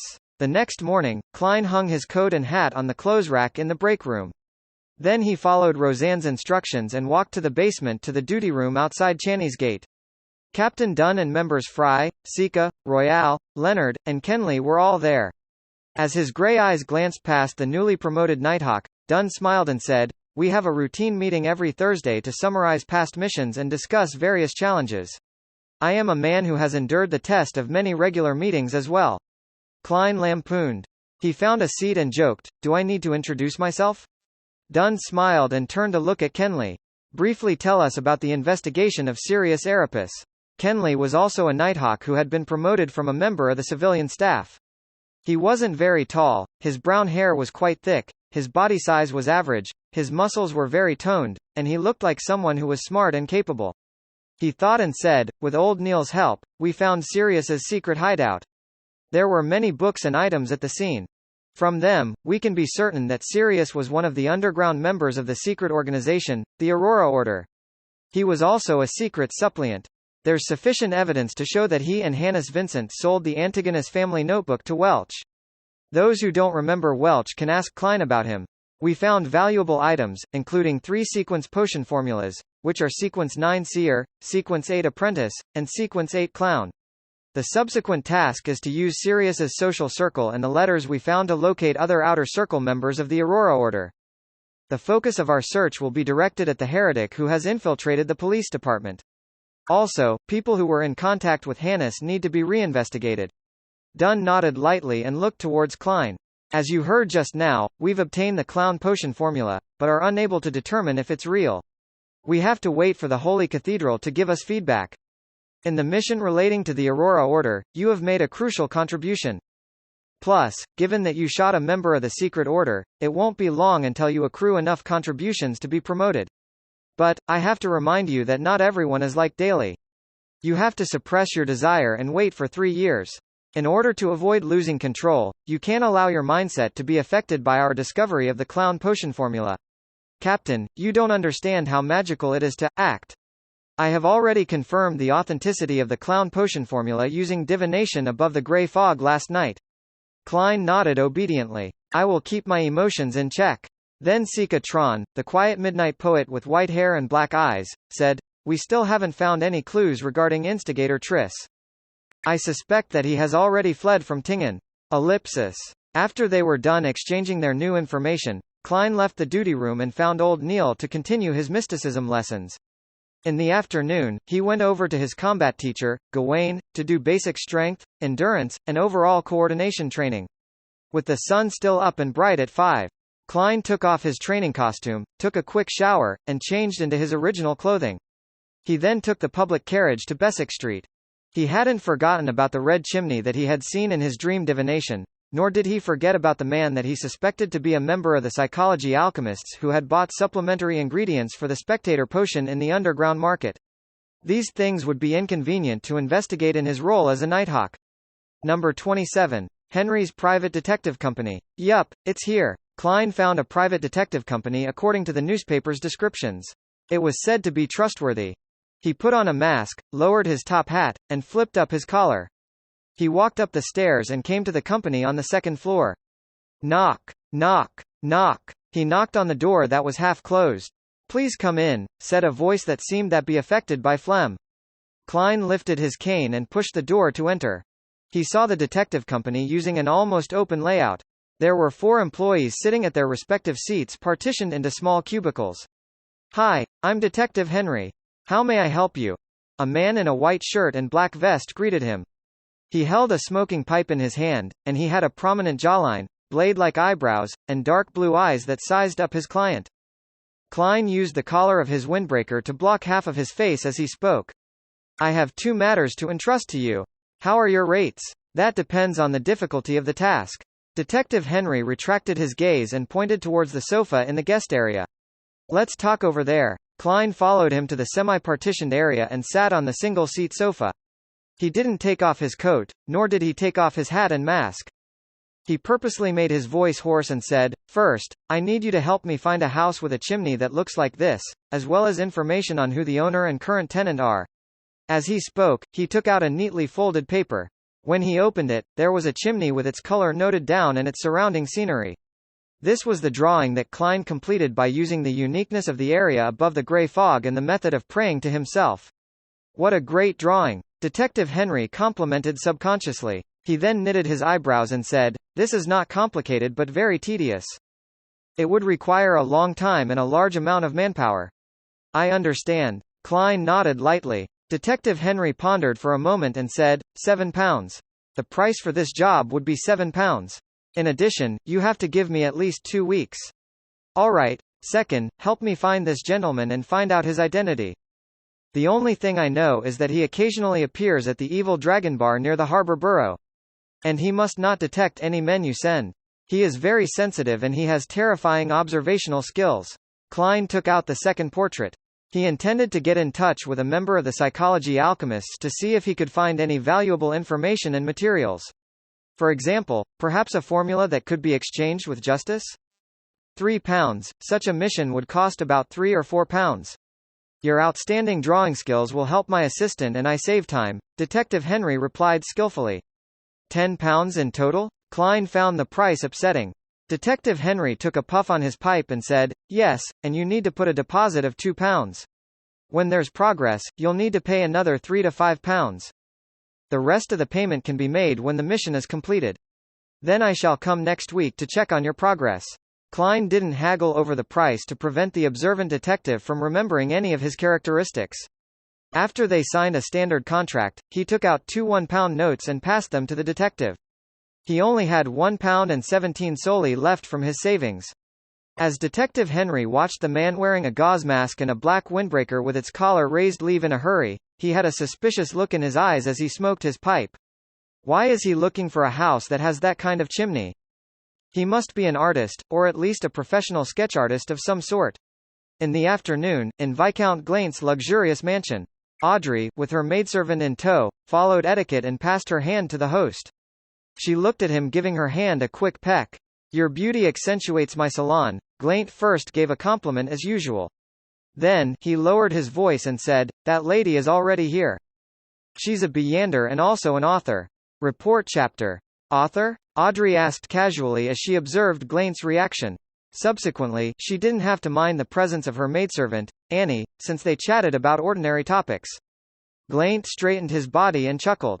"Yes, I believe that you have read her works in the past. She wrote the book, Stormwind Mountain Villa, which was highly acclaimed for the past 2 months. I enjoyed that book, especially The Calm Lady Sissy," Audrey replied with a faint smile. Meanwhile, she was rolling her eyes at her own hypocrisy inwardly. That was because her latest hobby had nothing to do with novels. She had stopped reading Stormwind Mountain Villa a month ago. Her progress stopped at the 1/3 mark. Ever since she joined the Tarot Club and acquainted herself with the powerful Fool, and became a real Beyander, she had been immersing herself in mysticism knowledge. She had been systematically learning about psychology and had lost interest in other activities. Smiling, Glaint guided Audrey to a sofa in the hall. "I am sure that Miss Furswall will leave a good impression on you, for she is just like Stormwind Mountain Villa's Lady Sissy, calm, intellectual, and lazy.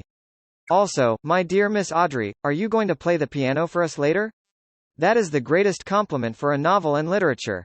Audrey looked at the side profile of Glaint's face. His expression, tone, and body language all conveyed his intention to flaunt himself. "He wants to use me to show off," Audrey thought to herself, as if she had just met this good friend of hers for the first time. She maintained her elegant smile and said, "My music teacher, Mr. Vikanel the pianist, said that my standards have deteriorated recently and needs more practice." All right. Glaint was just about wondering what to say when he suddenly saw a lady taking desserts from the long table. "Audrey, this is Miss Furs Wall, the author of Stormwind Mountain Villa." Audrey looked over. Miss Furs Wall was about 23 years old and 1.65 meters in height. She was wearing a pale yellow dress with frills. Her brown hair was slightly curly. She looked over with her pale blue eyes as Glaint introduced her while wearing a smile that appeared ruminative. Audrey had noticed several small details in the less than 3 seconds of observation. There are faint traces of yellow on Miss Furs's fingers. She likes cigarettes. There are obvious calluses on her fingers at spots used to hold a pen, fitting her identity as an author. Her arm movements show that she has decent strength. This is not a quality expected of an author, unless she is passionate about exercising. Perhaps she was born like this, or she might have engaged in some other occupation in the past. She displayed her calm, rational, and precise style in Stormwind Mountain Villa. This must be linked to her previous occupation. Her eyes and emotions are relaxed, giving me the feeling that she is looking down on me and Glaint. Is this the psychological superiority a Byander has over an ordinary human? If it was a coincidence that Glaint discovered her identity as a Byander, then she should feel some anxiety and uneasiness. After all, she is unable to guess his reaction and what he would do next, since the unknown always brings about fear. This indicates that she was the one who voluntarily approached Glaint, having learned about our hobbies. She must be quite confident about what is going to happen next. Why would a Byander approach Glaint? Does she need monetary support, or the Byander ingredients stored in the treasury? Or perhaps she needs help with something. At this moment, Glaint was introducing Audrey to Furs. "Madam, this is the Miss Audrey that I mentioned previously, the most sparkling gem in all of Backland. Her father is Count Hall, a trusted aide of His Majesty and respected member of the cabinet." "Good afternoon, Madam Furs. Stormwind Mountain Villa is still seated by my bed to this very day." Audrey adhered to the rules of the aristocracy and curtsied. But she added silently, "That's because I haven't finished reading it even after a month." Furs returned the niceties simply and said, "Good afternoon, Miss Audrey, your beauty sure leaves an impression. I think that I already have an idea for my next novel." "Hey, Viscount Glaint said that you have exceptional talents in music." They merely exchanged praises as they were in public. After watching Furs continue towards the dining table as she targeted a cream cake, Audrey retracted her gaze and headed to the living room with Glaint. She recalled the details she had seen just now and tried to figure the motives of the woman. She wanted to gain some advantage in future conversations. As she took a step forward, Audrey, who was as calm as an objective spectator, stepped on her dress and nearly fell. At this moment, her personal maidservant, Annie, caught her, allowing her to maintain her grace. "Miss, the unique design of this dress means that you cannot walk too quickly." Annie pulled close to Audrey's ear and reminded her softly. "I know." Audrey nodded in reply, her face flushed red. "I was too absorbed in observing others that I forgot to look at where I was placing my foot," she silently complained in resentment. Audrey met with many other esteemed authors, critics, and musicians for the rest of the salon, always maintaining her sweet, elegant smile.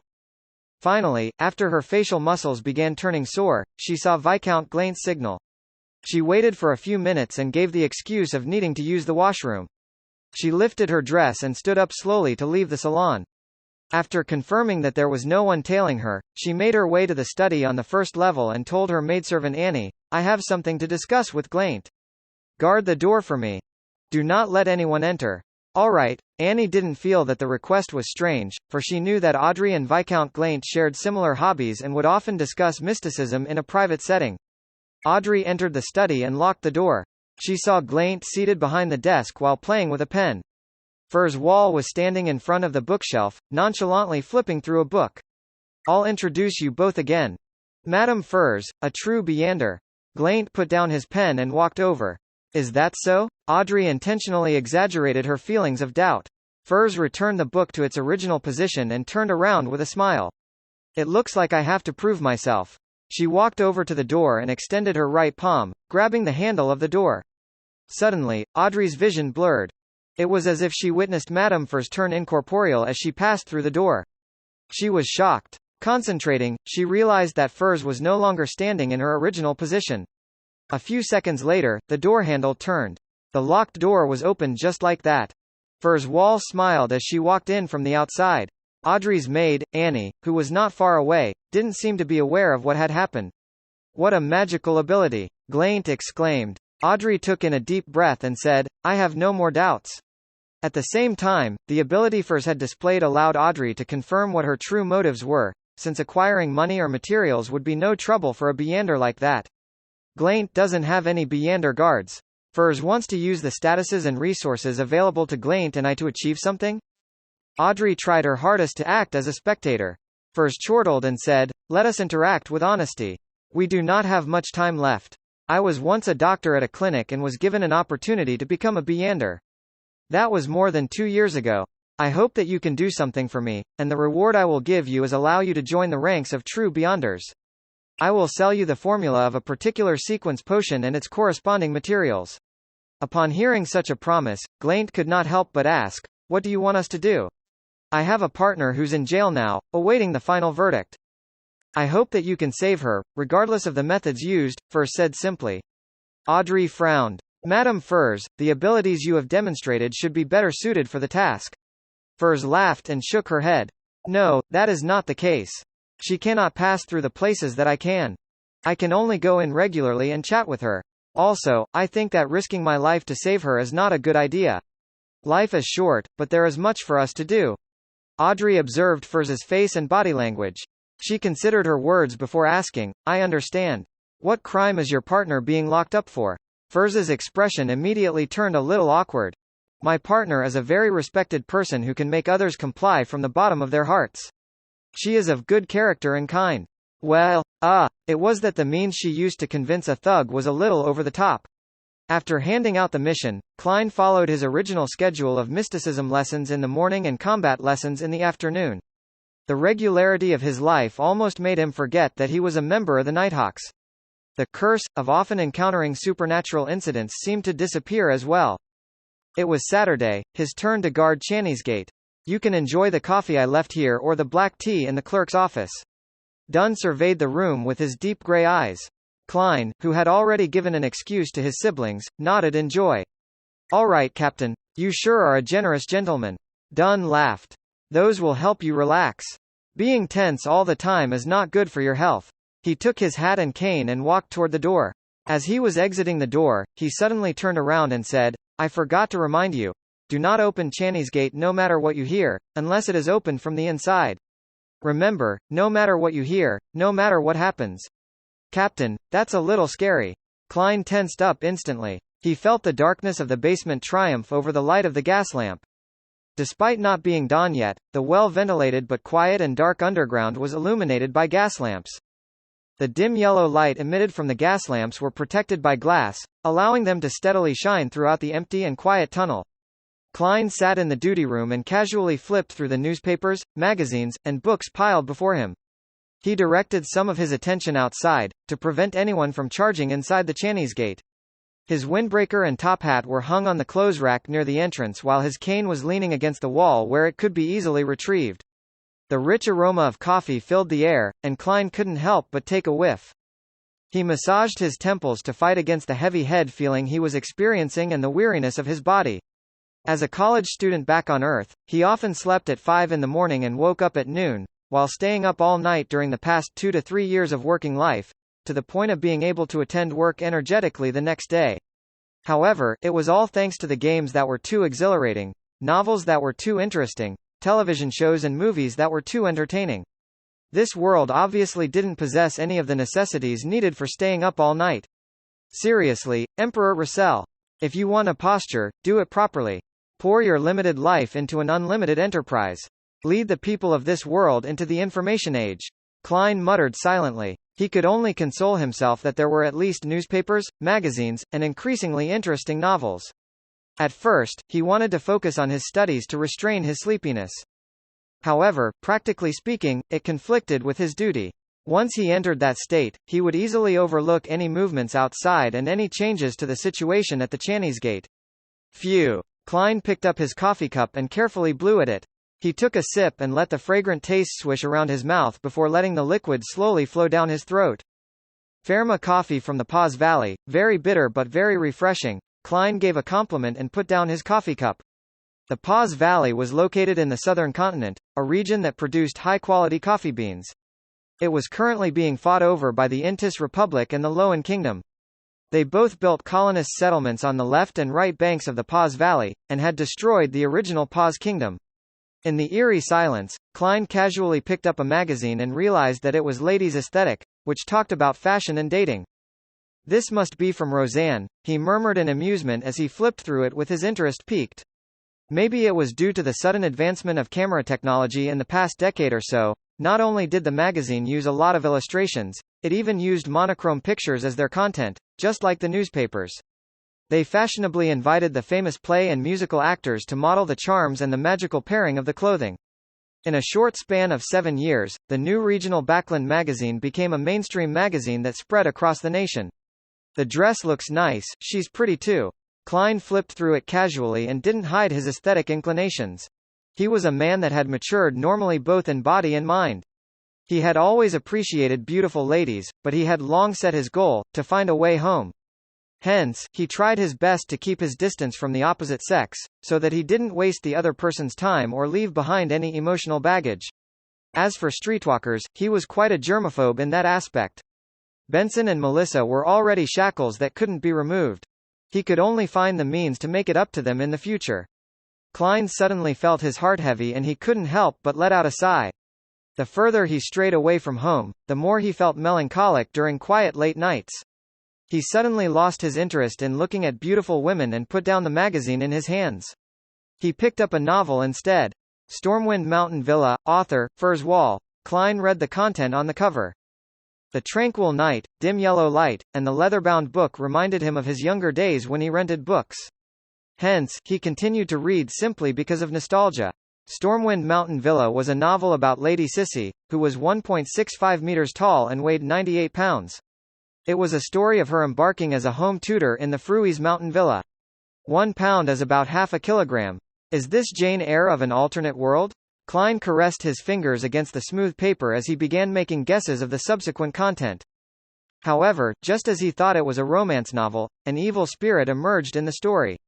When he believed that it was a ghost story, Lady Sissy revealed herself as a detective and made a marvelous deduction. Just as Klein felt that it was definitely a detective novel, the main male character took a heavy blow to the head and lost his memory. Then, it became a heart-rending drama. In the end, it's still a romance book. Klein closed the book and drank a mouthful of coffee. Thump, thump, thump, thump. A ferocious knocking was suddenly heard as it reverberated in the dim and quiet empty corridor. Klein jumped in shock as he immediately turned tense. He instinctively drew his revolver from his armpit holster, adjusted the cylinder and hammer. Then, he slowly walked to the door and looked for the source of the sound. Thump, thump, thump, bang, bang, bang. The thumping became more and more intense. Klein looked in the direction of the sound and saw the black outward swinging gates that were engraved with 7 sacred emblems. Sounds from beyond the Channy's Gate? He squinted his eyes and his heart was beating like a drum. Bang, bang, bang. Klein saw Channy's Gate shake gently, and he sensed the massive impact it was withstanding. It can't be, right? I'm encountering something on my first day on duty? Did I get an unlucky constitution after I transmigrated? Klein's right hand broke into cold sweat as it held the revolver. Very soon, he recalled the captain's instruction. Do not open Channy's Gate no matter what you hear, unless it is opened from the inside. Could this be a normal phenomenon? Klein suddenly calmed down. Bang, bang, bang, thump, thump, thump. The commotion beyond the Channy's Gate grew in intensity, but the heavy black metal gates only shook. Otherwise, it didn't show any unusual signs. This is normal. I nearly died from the shock, Klein muttered, before he prepared to return to the duty room. Just then, he heard a sharp grinding noise. He looked at the heavy Channy's Gate bulging outwards as a crack appeared on its surface. Zing! In the jarring noise, Klein's almost fixed eyes saw a figure. Its height was about the length of a man's arm, and it was wearing a classic, black, miniaturized regal gown. There was an obvious stain on the gown. It had a not-so-exquisite face, black eyes, and tightly sealed lips. It was a cloth puppet, a toy cloth puppet. At that moment, when Klein was about to subconsciously raise his gun to take aim, the cloth puppet leaned heavily into the crack in Channy's Gate and unfurled the paper it was holding. There were many mysterious symbols on the paper, some that Klein knew and some that he had yet to learn. Together, they formed a vertical eye. Klein had yet to understand the situation when the regal gown puppet was suddenly dragged back by a shapeless force to the back of Channy's gate. Creak. Channy's gate closed once again, with no more knocking or pounding sounds. The basement regained its tranquility and silence as though nothing had happened. I have to inform Captain that Channy's gate was opened from the inside. But it closed itself. At that moment, Klein's mental faculties returned to him as he felt alarm, fear, and doubt. A few seconds later, he recalled what the cloth puppet was. Since he was an official member of the Nighthawks, he was given the clearance to know about the Grade 3 sealed artifacts sealed behind Channy's gate. Number 0625. Name: Misfortune Cloth Puppet. Danger Grade 3. Considerably dangerous. It has to be used carefully. It can only be applied for operations that require 3 or more people. Security classification: Official Nighthawk member or above. Sealing method: only needs to be separated from humans. Description: the cloth puppet is wearing a regal gown which was popular in around the year 1300. The gown has a stain that is almost impossible to remove.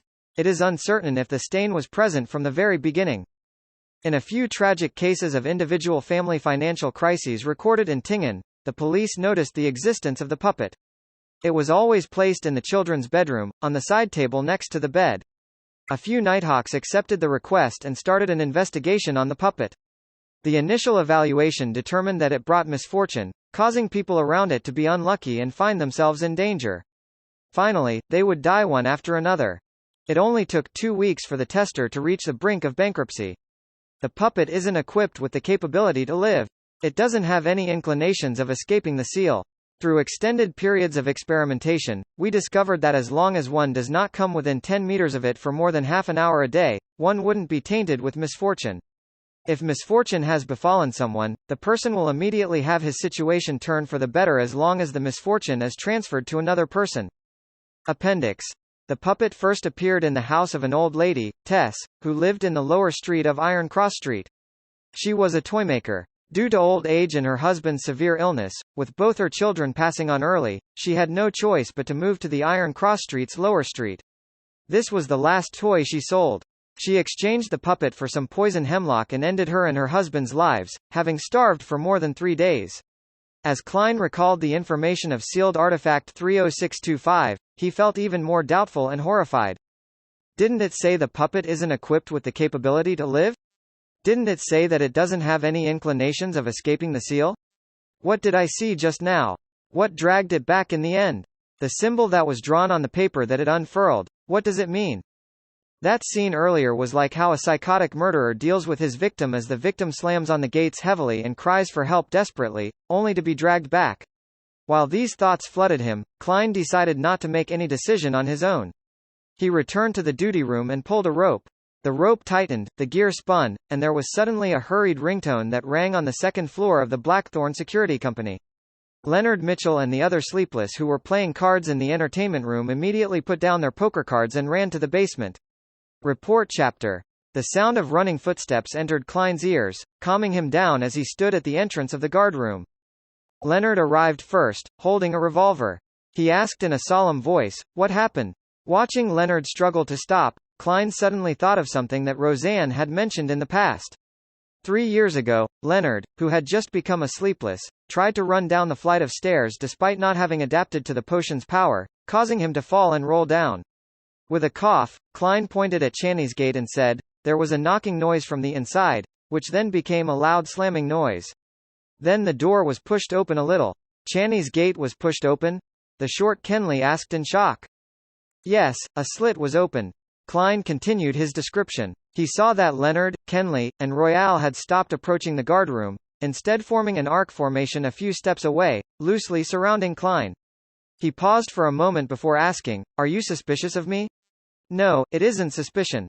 This is protocol." Kenley shook his head. In this tense atmosphere, Leonard maintained his flippant attitude, laughing as he added, "There have been incidents like this in other churches."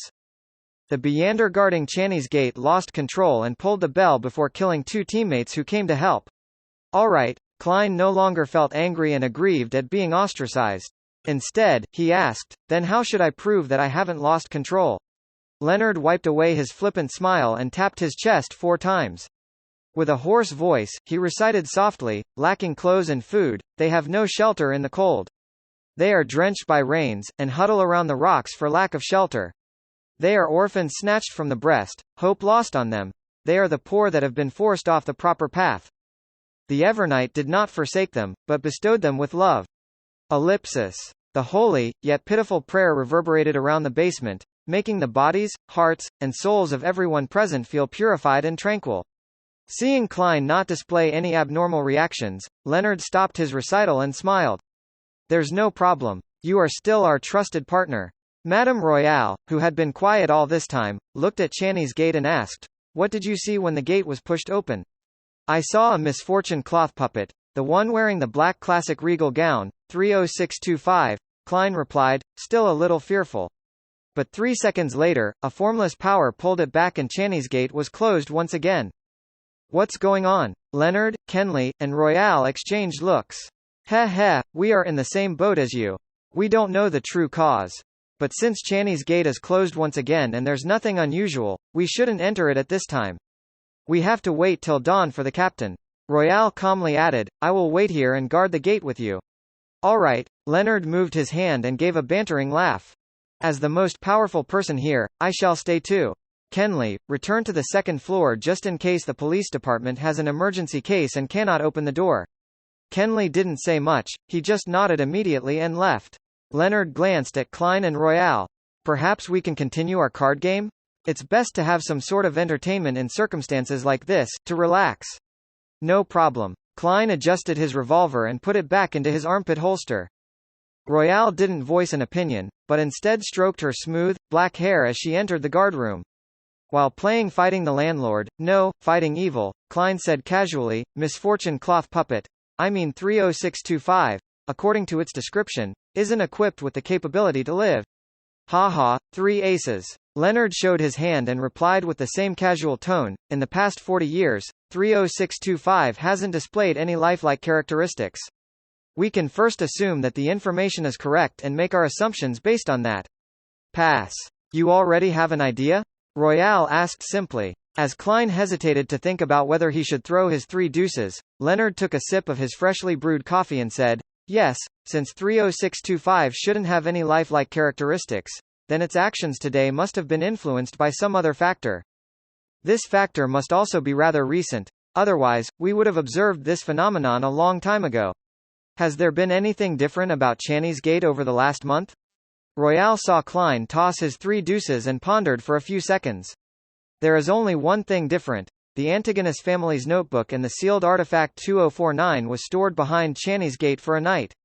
Leonard looked at the cards in his hand and as he tapped the table, he said with a smile, if 2049 can make the misfortune cloth puppet act abnormally, then something similar should have happened behind Backlund's Channy's gate a long time ago. So I suspect that the problem lies with the Antigonus family's notebook. Klein thought for a moment and nodded. That is the most likely explanation. Leonard, I never expected you to be this good at deduction. Typically speaking, being a romantic poet and a person with excellent deductive skills was mutually exclusive. That's because he's recently into detective novels, Royale explained indifferently. 2 kings, a straight from 8 to king. Does no one want it? 3 sixes and no more. Upon seeing this, Klein and Leonard fell silent. Having not been concentrating on the game, they forget something important. Royale was the evil in this round. Watching Royale cut the deck, Klein took the opportunity to ask, then what power pulled 30625 back? Leonard glanced at him and chuckled. Do you really think that the defensive mechanisms behind Channy's gate only consists of the buried sealed chamber and a few elderly keepers? In reality, when the sun sets fully, the keepers would have already left Channy's gate and returned to St. Selena Cathedral. The power in the gate is strongest at night and is no longer safe for any living creature. The power only weakens when the sun rises again. That is also why the captain asked us not to enter Channy's gate no matter what we hear. In other words, the captain had forgotten to tell me the reason. Klein thought for a bit before asking, defensive mechanisms such as nexus formations? Like magnified versions of amulets and charms? Yes. Royale nodded as she stroked the edge of her cards. There is a reason that Channy's gates are placed in the central cathedral of each city. The gate is maintained by the followers that go to these churches every day. Their sincere prayers allow a part of their spirituality to enter the nexus formations, and from small contributions comes abundance. I see. Klein nodded as he saw that he had a lousy hand. At that moment, Leonard laughed and said, "There isn't just one defensive mechanism behind Channy's gate. Saint Selena's ashes are buried inside. She was a high-sequence Byander when she was still alive." The ashes of Saint Selena? Ashes of a high-sequence Byander? Sacred ashes? What use do those have? Klein was as puzzled as he was curious. Saint Selena was a devotee when the Church of the Evernight Goddess was being established. She was active during the Third Epoch and her deeds were written in many holy scriptures. Thus, Saint Selena was a fairly commonly used name among the commoners who believed in the Evernight Goddess. Leonard seemed to read Klein's mind as he continued. Rumors suggest that the skeleton or ashes of high-sequence Byanders still contain incredible power. Of course, those are just rumors. Klein nodded, focusing his attention on the cards in his hand. There were no unusual incidents in Channy's Gate for the next few hours, but Klein lost exactly 2 soli. It pained his heart, but Leonard, who fully expressed his romantic poetic vibes while playing, lost 4 soli and 5 pence, leaving Royale as the undisputed winner. The sun has just risen, it's my turn. The quiet author, Madame Sika Tron entered the guardroom at 6. Klein wrote the incident he encountered the previous night into the record book and returned to the Blackthorn Security Company with Leonard and Royale. He felt unusually exhausted, but the midnight poet and sleepless beside him remained energetic. This is the difference between the different sequences. Klein was just about to make his way past the partition and catch up on some sleep at home when he suddenly saw the captain enter. "Good morning, Captain." He couldn't help but yawn when he greeted him. Dunn, who was in a black windbreaker, took off his hat and looked at him with his gray eyes. "Good morning. You should head back home for some rest." "Did anything happen last night?" Klein immediately gave a succinct summary of the incident regarding the misfortune cloth puppet and Leonard's deduction. "Okay." Dunn didn't give his opinion. He concentrated on making his way to his office. "I will send a telegraph to the Holy Cathedral." Klein didn't stay any longer. He slowly walked out of 36 Zoutland Street and breathed in the cool morning air. He felt a little more energized, suddenly remembering something he had forgotten all this time. "I forgot to tell the captain and the rest about the piece of paper in the misfortune cloth puppet's hands. How could I have forgotten? It was as if some power was influencing me, stopping me from telling this to the other Nighthawks. It has been some time since the Antigonus family's notebook was present at Channy's Gate. The misfortune cloth puppet 30625 should have been affected long ago. Why did it only show abnormal behavior last night? Was it because it was the first time I was on shift at Channy's Gate? It used all of its power to show me the picture on the paper? What is the motive of the Antigonus family's notebook? Has it got to do with my survival despite making contact with it? And that I became a seer? Many suspicions flashed through Klein's brain, rooting him to the spot. He was unsure if he should pretend that he didn't remember anything and make his way home to sleep, or head up and report it to the captain. After thinking for a while, Klein decided to return home to confirm something. He believed that if the misfortune cloth puppet hadn't intentionally shown him the picture on the paper, then the captain and the rest would definitely find traces in their follow-up investigations. It wouldn't matter much if he reported it or not. If it were the converse, it was something worth careful consideration. That was also what Klein wanted to confirm. He took the trackless public carriage to Daffodil Street. When he returned home, his brother Benson and his sister Melissa had yet to wake up, since it was Sunday. The living room was dark and quiet. Klein boiled a kettle of water, threw in some tea leaves, and drank it with wheat bread. Then he took his coat, hat, and cane towards the stairs. He subconsciously lightened his footsteps to avoid making any loud noises. Just as he got to the second floor, he saw the bathroom door suddenly open, and Melissa, who was wearing an old dress, came out with a sleepy face. "You're home." Melissa was rubbing her eyes sleepily. Klein covered his mouth and yawned. "Yeah, I need to crash. Don't wake me up before lunch." Melissa tersely acknowledged when she suddenly recalled something. "Benson and I are going to St. Selena Cathedral pray and attend Mass in the morning. Lunch might be slightly later." As not-so-devoted believers of the Evernight Goddess, she and Benson went to the church once a fortnight, while Klein, who was a Nighthawk, hadn't entered the church since the last time he was followed by the member of the secret order. "No, I'm at the cathedral every day, just that I'm in the cathedral's basement." Klein justified himself subconsciously. He was currently most worried that the goddess would abandon him as a fake believer. If his ritualistic magic didn't respond at crucial times, he would be in big trouble. But then, when one considers Old Neil, the goddess is quite forgiving towards the Nighthawks. That's right. Klein comforted himself. His scattered thoughts flashed past him, and he looked at Melissa. He nodded and smiled. No problem. I can sleep longer then. Walking past Melissa, he entered his bedroom and locked the door behind him. Immediately following that, he psyched himself up and took out the ritual dagger and created a sealed spirituality wall. He took 4 steps counterclockwise while reciting the incantation and withstood the chaotic roars before appearing above the gray fog. In the illusionary boundless world, he was the only living spirit sitting on the seat of honor at the long bronze table. For nearly a minute of silence, Klein conjured a piece of goatskin parchment and wrote down a divination incantation. The picture that the misfortune cloth puppet displayed. Although Klein had seen the mysterious picture on the paper clearly for a split moment last night, he only managed to remember the rough shape of the picture due to his anxiety. But that wasn't a problem for a seer. He could reproduce anything he remembered and had seen once. According to mysticism theory, one spirituality could remember everything they had seen. As long as they possessed the appropriate method, they could reproduce the scene whenever they wished.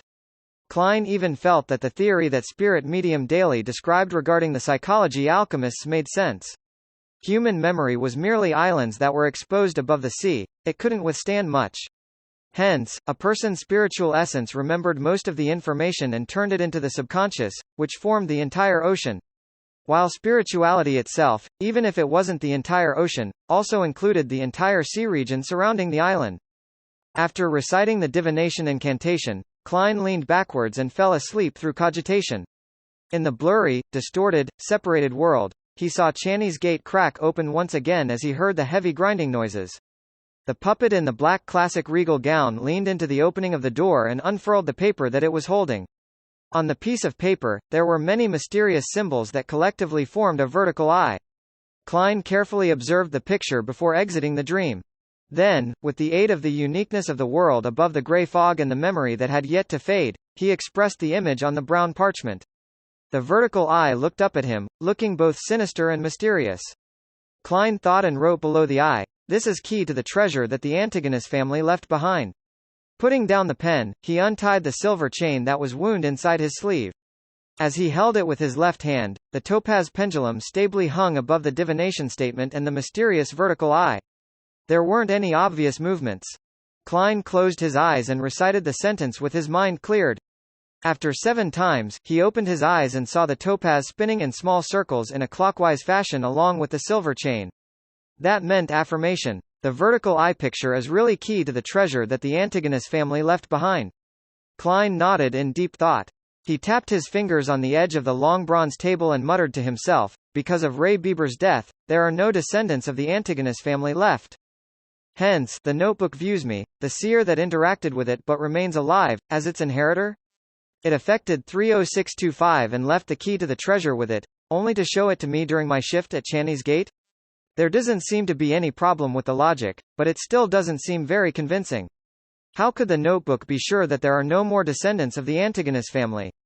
And I am totally unrelated to that family. If I shared their bloodline, the original Klein wouldn't have committed suicide to begin with. It doesn't seem to matter if I tell this to the captain and the team. Let me look into this. Klein then divined the location of the Antigonus family's treasure. But, unsurprisingly, there was no detailed information. Just like in the letter that Sirius wrote to Mr. Z, Klein could only be certain that the treasure was related to the main peak of the Hornassus mountain range and the ancient nation of the Evernight. After he finished divining all the matters, Klein noticed that the crimson star from which he had previously heard prayers was producing a faint fluctuation again. He used the method of answering prayers and touched the illusory star. He saw the brown-haired young man who wore the unique black tight suit again. The young man was kneeling on the ground, facing the pure crystal ball, still muttering about something. Klein, who had purposely learned some Jotun, finally understood one of the sentences. Pray, save, father and mother. It really is Jotun. Where in the world is Jotun still used? That's an ancient antique that is thousands of years old. What a pity, the mysterious ruler above the giant is totally powerless. I don't have the ability to save them even if I want to. Klein shook his head and sighed.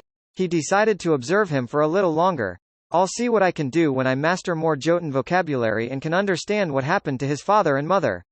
Klein retracted his spirituality, wrapped it around himself, and initiated a descent. When he returned to his bedroom, he dispelled the spirituality wall, changed into old but comfortable clothing, and laid down on the bed to get some sleep. Klein slept all the way till 12:30, which was when Melissa finished preparing lunch and came knocking on the door. After having a fairly sumptuous meal, he saw Melissa bring out her new dress and fishnet hat, looking like she was going out. "Do you still have something this afternoon?" Klein asked, puzzled. Benson was seated on the sofa, knitting his eyebrows at his grammar books. He didn't lift his head but answered on her behalf, "Mrs. Shad from next door told Melissa that there will be a lecture regarding family affairs in the municipal hall in the afternoon. Melissa plans to attend it and learn how to deal with daily household issues." Melissa nodded and said, "I got Selina and Elizabeth to join me." "That's nice. I hope that the lecturer tells you that a family like us needs to hire at least one maidservant," Klein joked.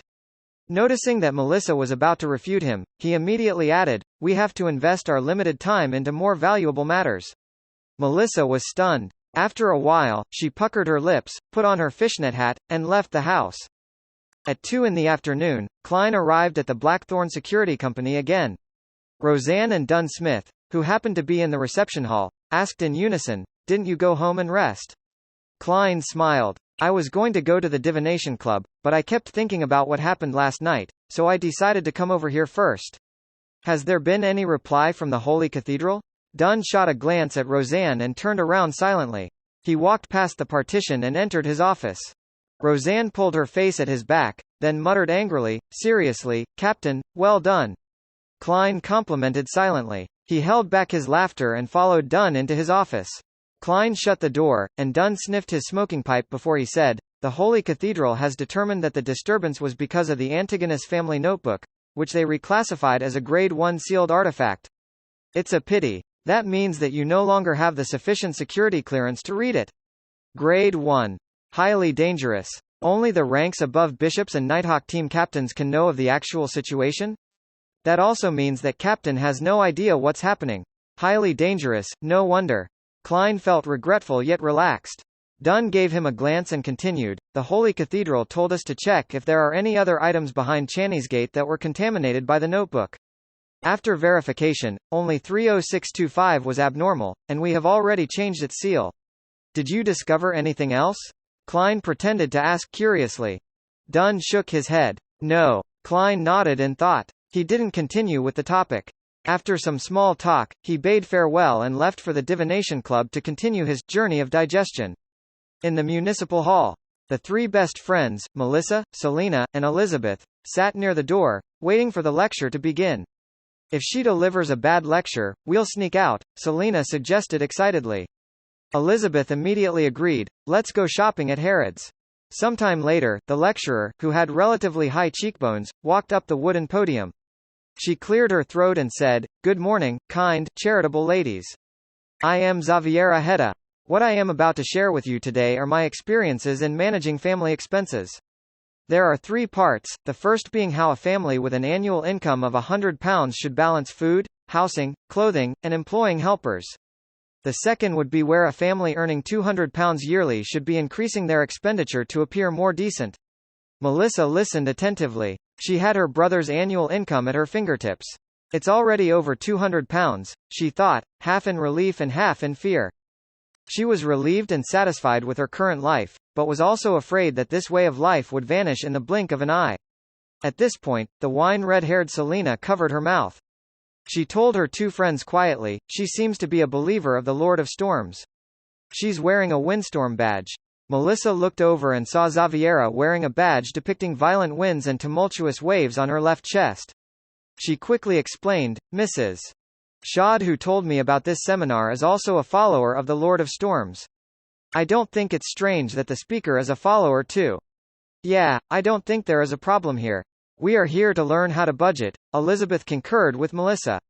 "But other than Melissa, we don't need to, nor do we have the right to govern our family's finances." Selina pouted. Elizabeth rebutted without hesitation, "But we'll get married eventually and form our own families."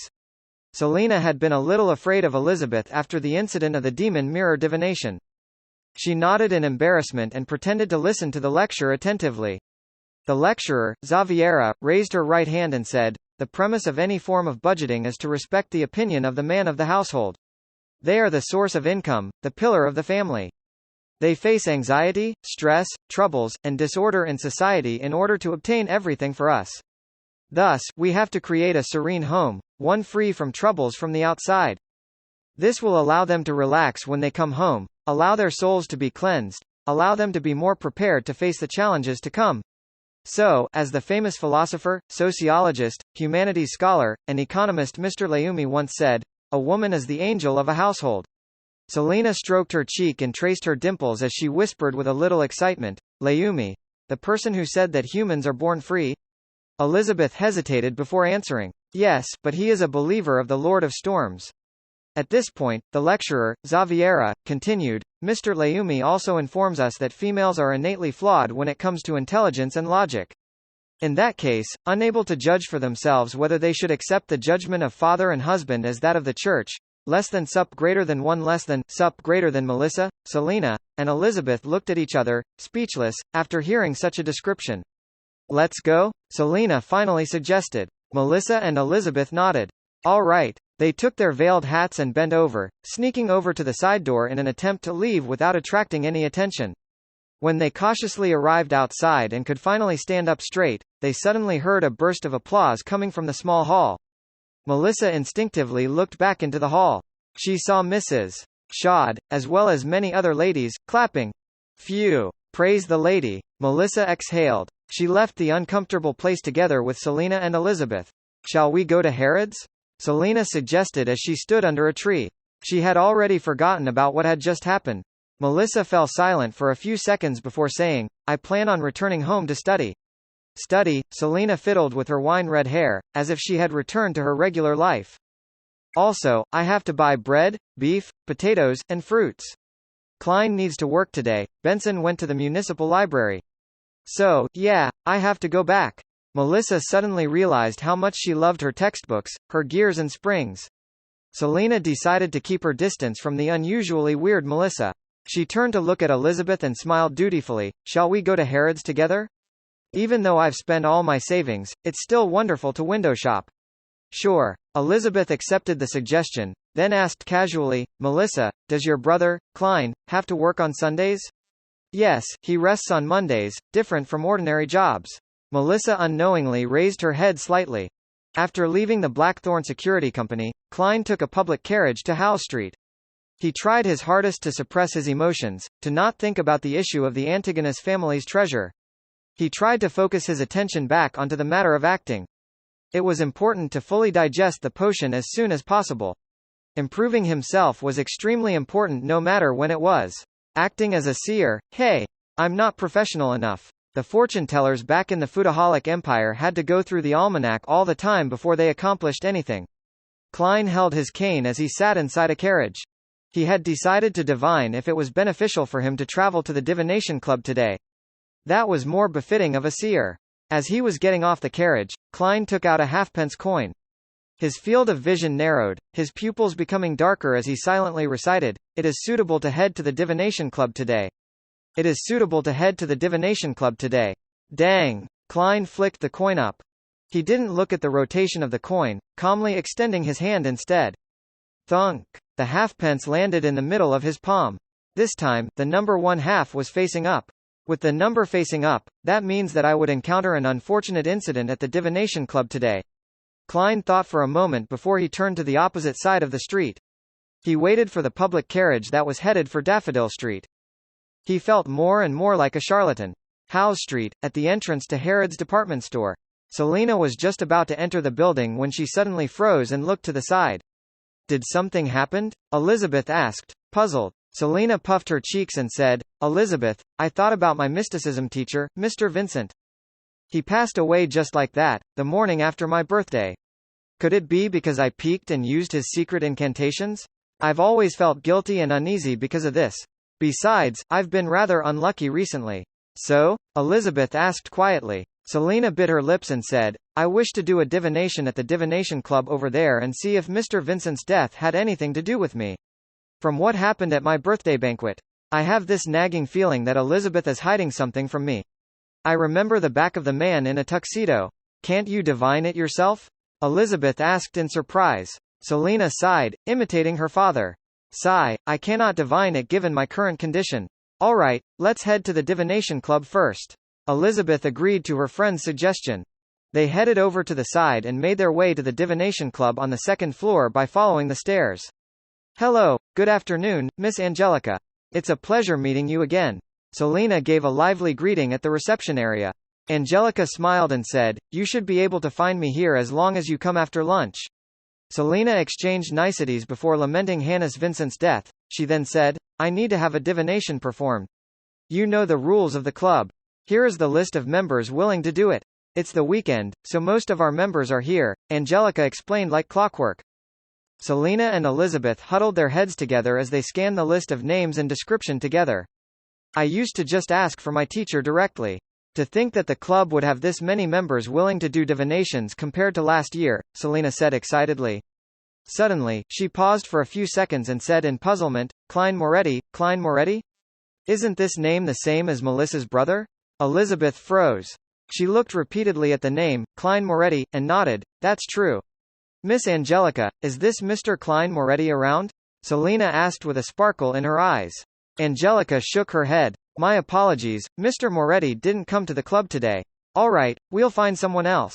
Selina didn't mind not seeing the person, but she laughed at her friend. I know that this can't be Melissa's brother, but having seen this name, I naturally thought of a newspaper. A headline worthy of the Intis Press. The Intis Press was created by Emperor Russell, famous for its attention-grabbing headlines. It was one of the most famous newspapers in the northern continent. Elizabeth asked inattentively, what headline? Selina cleared her throat and said, is it the decay of morals, or a problem with society? History graduate actually ends up doing divinations over the weekends to make a living. Backland, Empress Borough. Audrey Hall sat on a suspended chair in a windy corner and looked at the flowers that were blooming under the sun. She thought of Furs Wall's request. According to Viscount Glaint, there really was a young girl named Zio de Recha being impounded at a temporary prison located in Backland's North Borough. She was charged with grievous assault against a decent gentleman due to a financial conflict. She caused the man to be bedridden, and he might not be able to stand on his feet ever again. Regarding that, Furs's explanation was that the gentleman wasn't a nice person but the head of a gang in Backland's East Borough. He made a living by being an usury. The cause of the incident was when one of the borrowers found out that the interest was several times higher than he expected, so much so that it was impossible to return the amount of money even after he bankrupted himself. When his discussion with the gentleman ended fruitless, he found the famous intermediator, Zio de Recha, hoping that she could persuade the other party to waive the unreasonable portion of the loan. That gentleman didn't respond well to Zio de Recha's attempts at arbitration, and even threatened to capture the borrower's wife and children that night. Hence, Zio de Recha switched tactics and chose to use physical means. Accidentally, she caused severe damage to the man. Viscount Glaint investigated the matter and confirmed that Furs Wall was telling the truth. He also confirmed that the gangster had lost control of his underlings. Moreover, after a midnight visit by someone, the borrower's debts were waived. A statement was sent to the prosecutor to plead mercy for Zio de Recha. However, an assault case of such severity wasn't dropped even when the victim decided not to pursue a trial. Glaint wished to solve the problem through normal means. He sent people to talk to lawyers that he was familiar with, but they were only confident of winning a lighter sentence, but it would be very difficult to acquit her from the crime unless she obtains a medical certification stating that she is mentally incompetent or mentally undeveloped. Audrey muttered to herself, leaning in support towards her friend's opinion. To her, it was best to not have any relationship with Furs Wall and Zio de Recha. Ever since the Tarot Club, Audrey felt that she was no longer an innocent and naive young lady. Tomorrow night, there will be a dance at Count Wolf's residence. I should tell Glaint then to act according to the lawyer's suggestion. Audrey nodded slightly as she made a decision. In the Lowen Kingdom, lawyers were either barristers or solicitors. The latter didn't need to be involved in court affairs, and were responsible for gathering evidence, talking to the parties involved, setting up wills on their client's behalf, supervising property allocation, and providing legal consultation. Of course, they could also represent their clients to attend the most basic magistrate court and defend simple cases. Barristers, on the other hand, were responsible for researching evidence and defending their clients in court. According to the Lowen Kingdom's laws, they had to maintain an objective attitude so they couldn't make direct contact with the litigant. They could only communicate with them through their assistants, who were solicitors, to gain complete understanding of the situation. They were all true law experts who possessed outstanding communication skills and were skilled in debate. The relaxed Audrey observed the colorful flowers outside while hidden in the darkness when she recalled something. Medical certification stating she was mentally incompetent. Psychiatrist. If the psychology alchemists have grasped acting, does that mean that they can be found amongst psychiatrists? Audrey felt that her train of thought was on the correct path, and her eyes shimmered like a lustrous gemstone. Just then, she saw her golden retriever, Susie, sneak behind the flower bushes, to a spot where only the gardener would be able to reach. Susie? What is she doing? Audrey hid in the shadows and looked in a daze. The golden retriever's sense of smell seemed to be confused by the flowers all around her that she failed to notice her owner behind her. She opened her mouth and produced sounds that was akin to one's exercising of their voice. Then, it caused the surrounding air to vibrate into words that were jerky and unmellow. Hello. How are you? Audrey's mouth widened as she completely forgot about the etiquette an elegant lady should have. She couldn't believe the scene before her and the stiff voice that she had just heard. She suddenly stood up and asked, Susie, you can talk? When did you learn how to talk? The golden retriever jumped in fright as she turned around to look at her owner. She shook her tail nervously and very quickly. She opened and closed her mouth a few times, vibrating the surrounding air. I don't know how to explain. I am a dog, after all. Upon hearing that, Audrey was suddenly at a loss for words. Monday morning, Klein followed his plan to revise and consolidate his mysticism knowledge. Then, he took the public carriage to Coy University. He wanted to increase his interactions with Mr. Azik and find out exactly what he knew. In the three-story gray building of the history department, Klein and his teacher, Cohen Quentin, chatted for a while and exchanged their information regarding the historical ruins on the main peak of the Hornassus mountain range. Having not learned anything new, he seized the opportunity to enter the office diagonally opposite when his mentor left to handle certain matters. He then walked over to Azik's desk. The lecturer had stayed behind to take care of some matters. Mr. Azik, can I have a chat with you? He asked the man with the tan skin, gentle facial features, and the small mole below his right ear. He took off his hat and bowed. With eyes that seemed to have seen the vicissitudes of life, Azik tidied his books and replied, Sure, let's take a walk by the Coy's banks. All right. Klein held his cane and followed him out of the three-story gray building. Along the way, they maintained their silence. Neither of them spoke. When the flowing river water entered their vision and there were no teachers or students passing by, Azik suddenly stopped in his tracks. He turned his body halfway, faced Klein, and asked, Is there something I can help you with? Klein remained silent for a long while, thinking of several tactful ways of asking his questions, but he gave up on all of them. Therefore, he spoke frankly and directly asked, Mr. Azik, you are a trustworthy person, a respectable gentleman. I would like to know what you can see in me, or should I say, what do you know? I am referring to the previous incident when you said that there was something disharmonious in my fate. Azik put down his cane and sighed as he laughed. I never expected you to be so straightforward. I'm quite at a loss how to answer you. To be frank, disharmony in your fate was the only thing that I could see. Other than that, I don't know any more than you do. Klein hesitated and asked, but how could you tell? I don't believe that this was derived from divination. Azik looked sideways towards the Coy River. His intonation was tainted with some bleakness. No, Klein, you don't understand. Divination can reach that kind of level. It only depends on the person doing the divination. Of course, my divination was merely an excuse. Some people are special. They are born with some strange ability. I think I am someone like that. You think? Klein acutely caught the word that the other man used. Yes, I am not sure if I was born with it.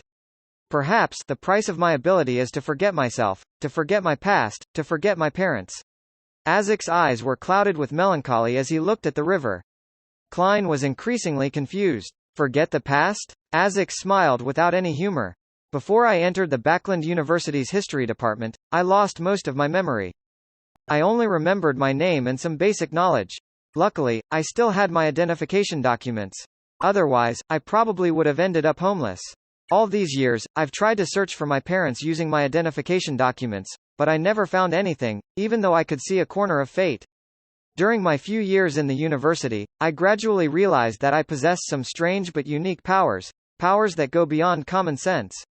Klein listened attentively and asked, Mr. Azek, why did you lose your memory? No, I mean, did you find out why you lost your memory? He suspected that Mr. Azek was a member of the life school of thought who had lost his memories, and that he might even be a mid-sequence Beyander that held an above-average position.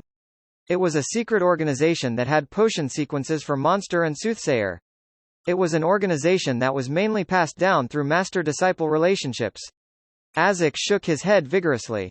No, it felt like I just had slept. I've forgotten everything that happened in the past. He walked forward a few steps with his cane in his hand.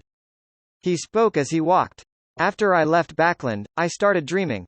I dreamed about a lot of strange things. Dreams? I am good at interpreting dreams. The conversation was entering Klein's domain of expertise as he immediately asked, what kind of dream? Azek let out a muffled laugh and said, many different kinds of dreams. Sometimes, I would dream of the internals of a dark mausoleum.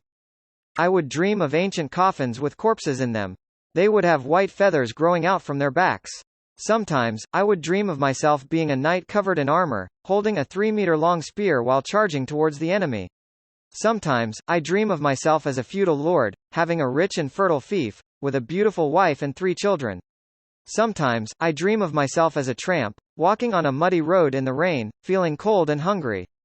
Sometimes, I dream of myself having a different daughter than the previous children. She would have long smooth black hair, and she enjoys sitting on the swing that I made. She always asks for sweets from me. Sometimes, I dream of myself standing next to the gallows, looking towards a dead body hanging up there coldly. Listening to Azek raving like a madman, Klein suddenly realized that he couldn't interpret the dreams because his various dreams symbolized opposite, contradictory things. Azek retracted his gaze as his voice no longer sounded ethereal. The Phaenopotter kingdom in the south believes in Mother Earth, and the Church of Mother Earth promotes a belief. They believe that every life is a plant, absorbing the nutrients from the earth. Growing slowly, prospering, and withering. When they wither, these lives fall to the earth and return to the mother's embrace. In the coming year, they grow again. They would blossom then wither, year after year. Life is as such, one life after another. Sometimes, I am very willing to believe in this concept. I believe because of my uniqueness, I can dream of previous lives, and the lives before that. At this point, he looked at Klein and said with a sigh, I haven't mentioned any of this to Cohen before. The reason I'm telling you is because Azek paused and smiled. I apologize. My description earlier was not precise enough. The disharmony in your fate is not the only thing that I could see. I can also see another thing. Klein, you are not an ordinary person anymore. You possess an extraordinary, strange power, one very similar to mine. Mr. Azek can tell that I'm a Beyander? His ability is truly powerful. Klein froze for a moment before he gave an honest reply. Yes. He thought for a while before adding, because of what happened to Welch and Naya. It's as I thought. Azek sighed. There were 2 people with extraordinary powers amongst the group of police that came to question me and Cohen. It was probably Captain and Leonard. They were in charge of Welch's case. Klein nodded slightly, not interrupting Azek. Azek raised his cane and said, You should have entered their circle. I hope that you can help me search for clues of my origin. You do not need to go out of your way to do it, just note it down if you find any clues. Upon saying that, Azek wore a bitter smile. I don't know any other person with extraordinary powers. You cannot imagine what emotions a man without a past has. You are like a boat floating in a vast ocean. The most terrifying thing is not facing a storm, but not being able to find a harbor. The inability to navigate to shore.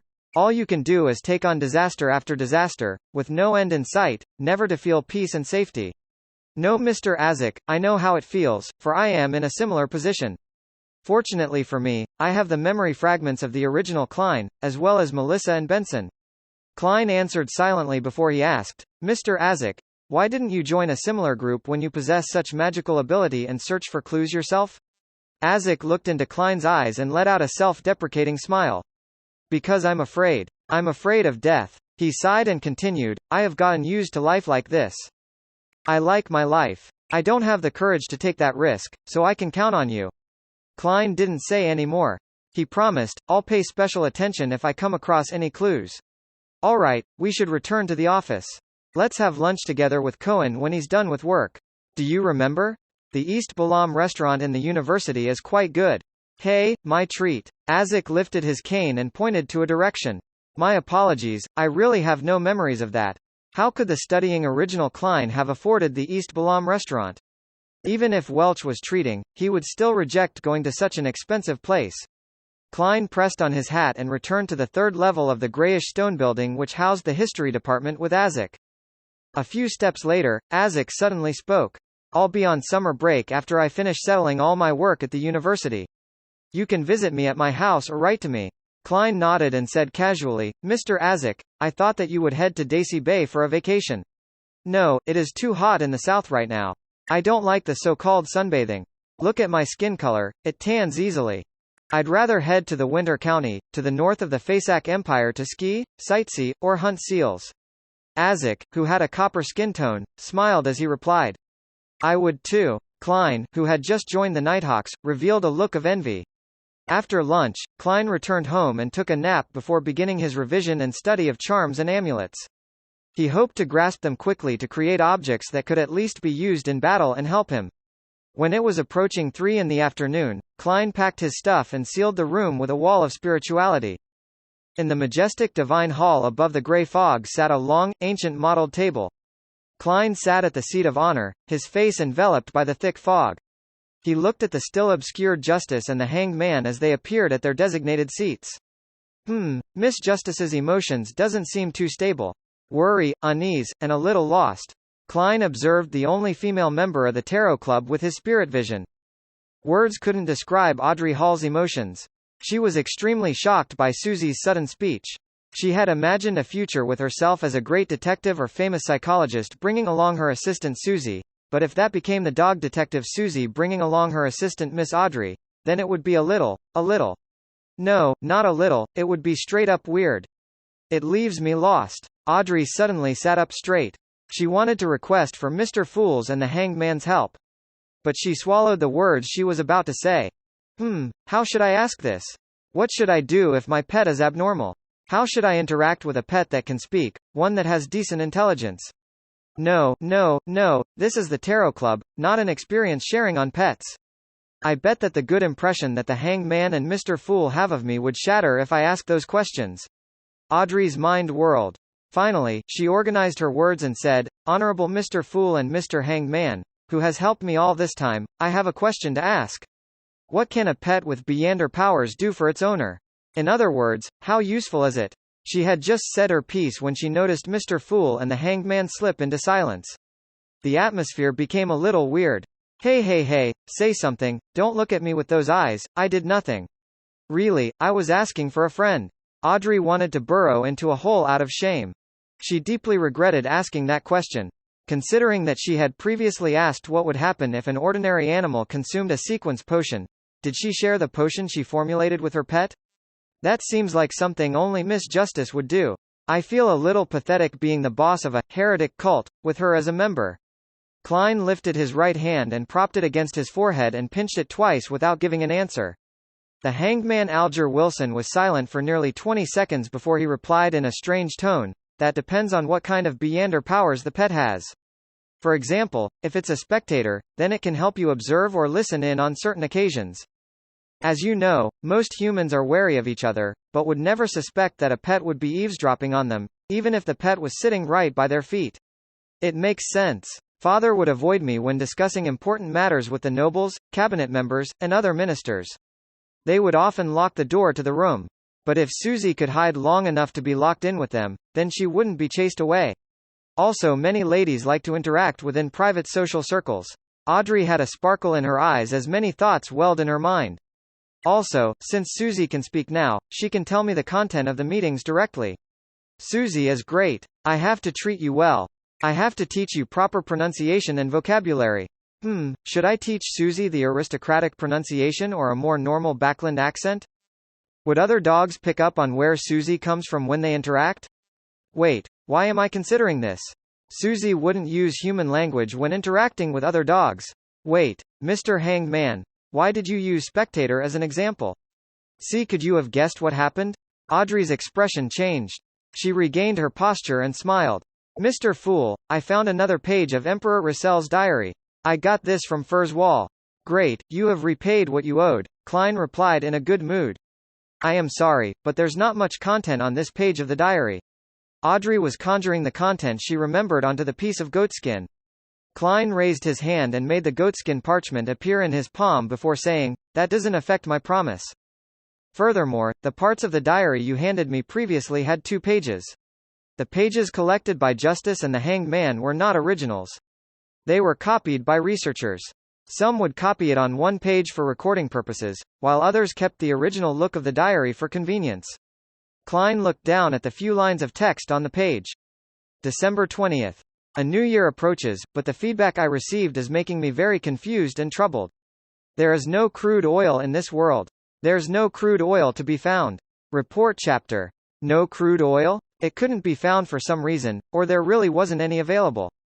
From the period Emperor Russell was assassinated till this day, about 150 years have passed, and there are still no traces of crude oil. Klein's pupils constricted as his hand quivered while holding the diary. No crude oil not only meant that the future of the internal combustion engine became uncertain, it would also lead to a state of stagnation in the chemical industry. In other words, Earth's modern industrial age would never transpire here. In short, the development of this world was uncertain to Klein.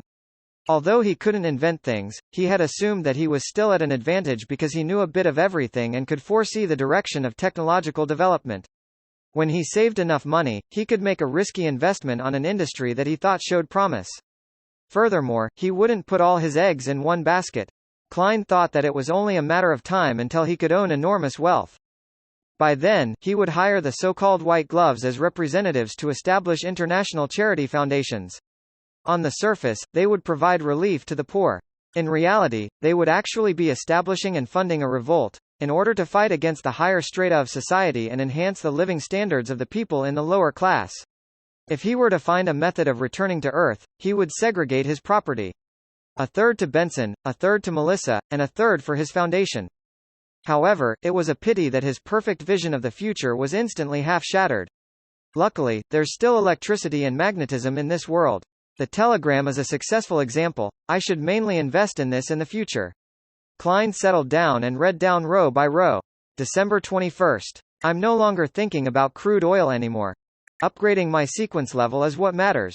December 22nd. The filthy environment in Richborough is unacceptable.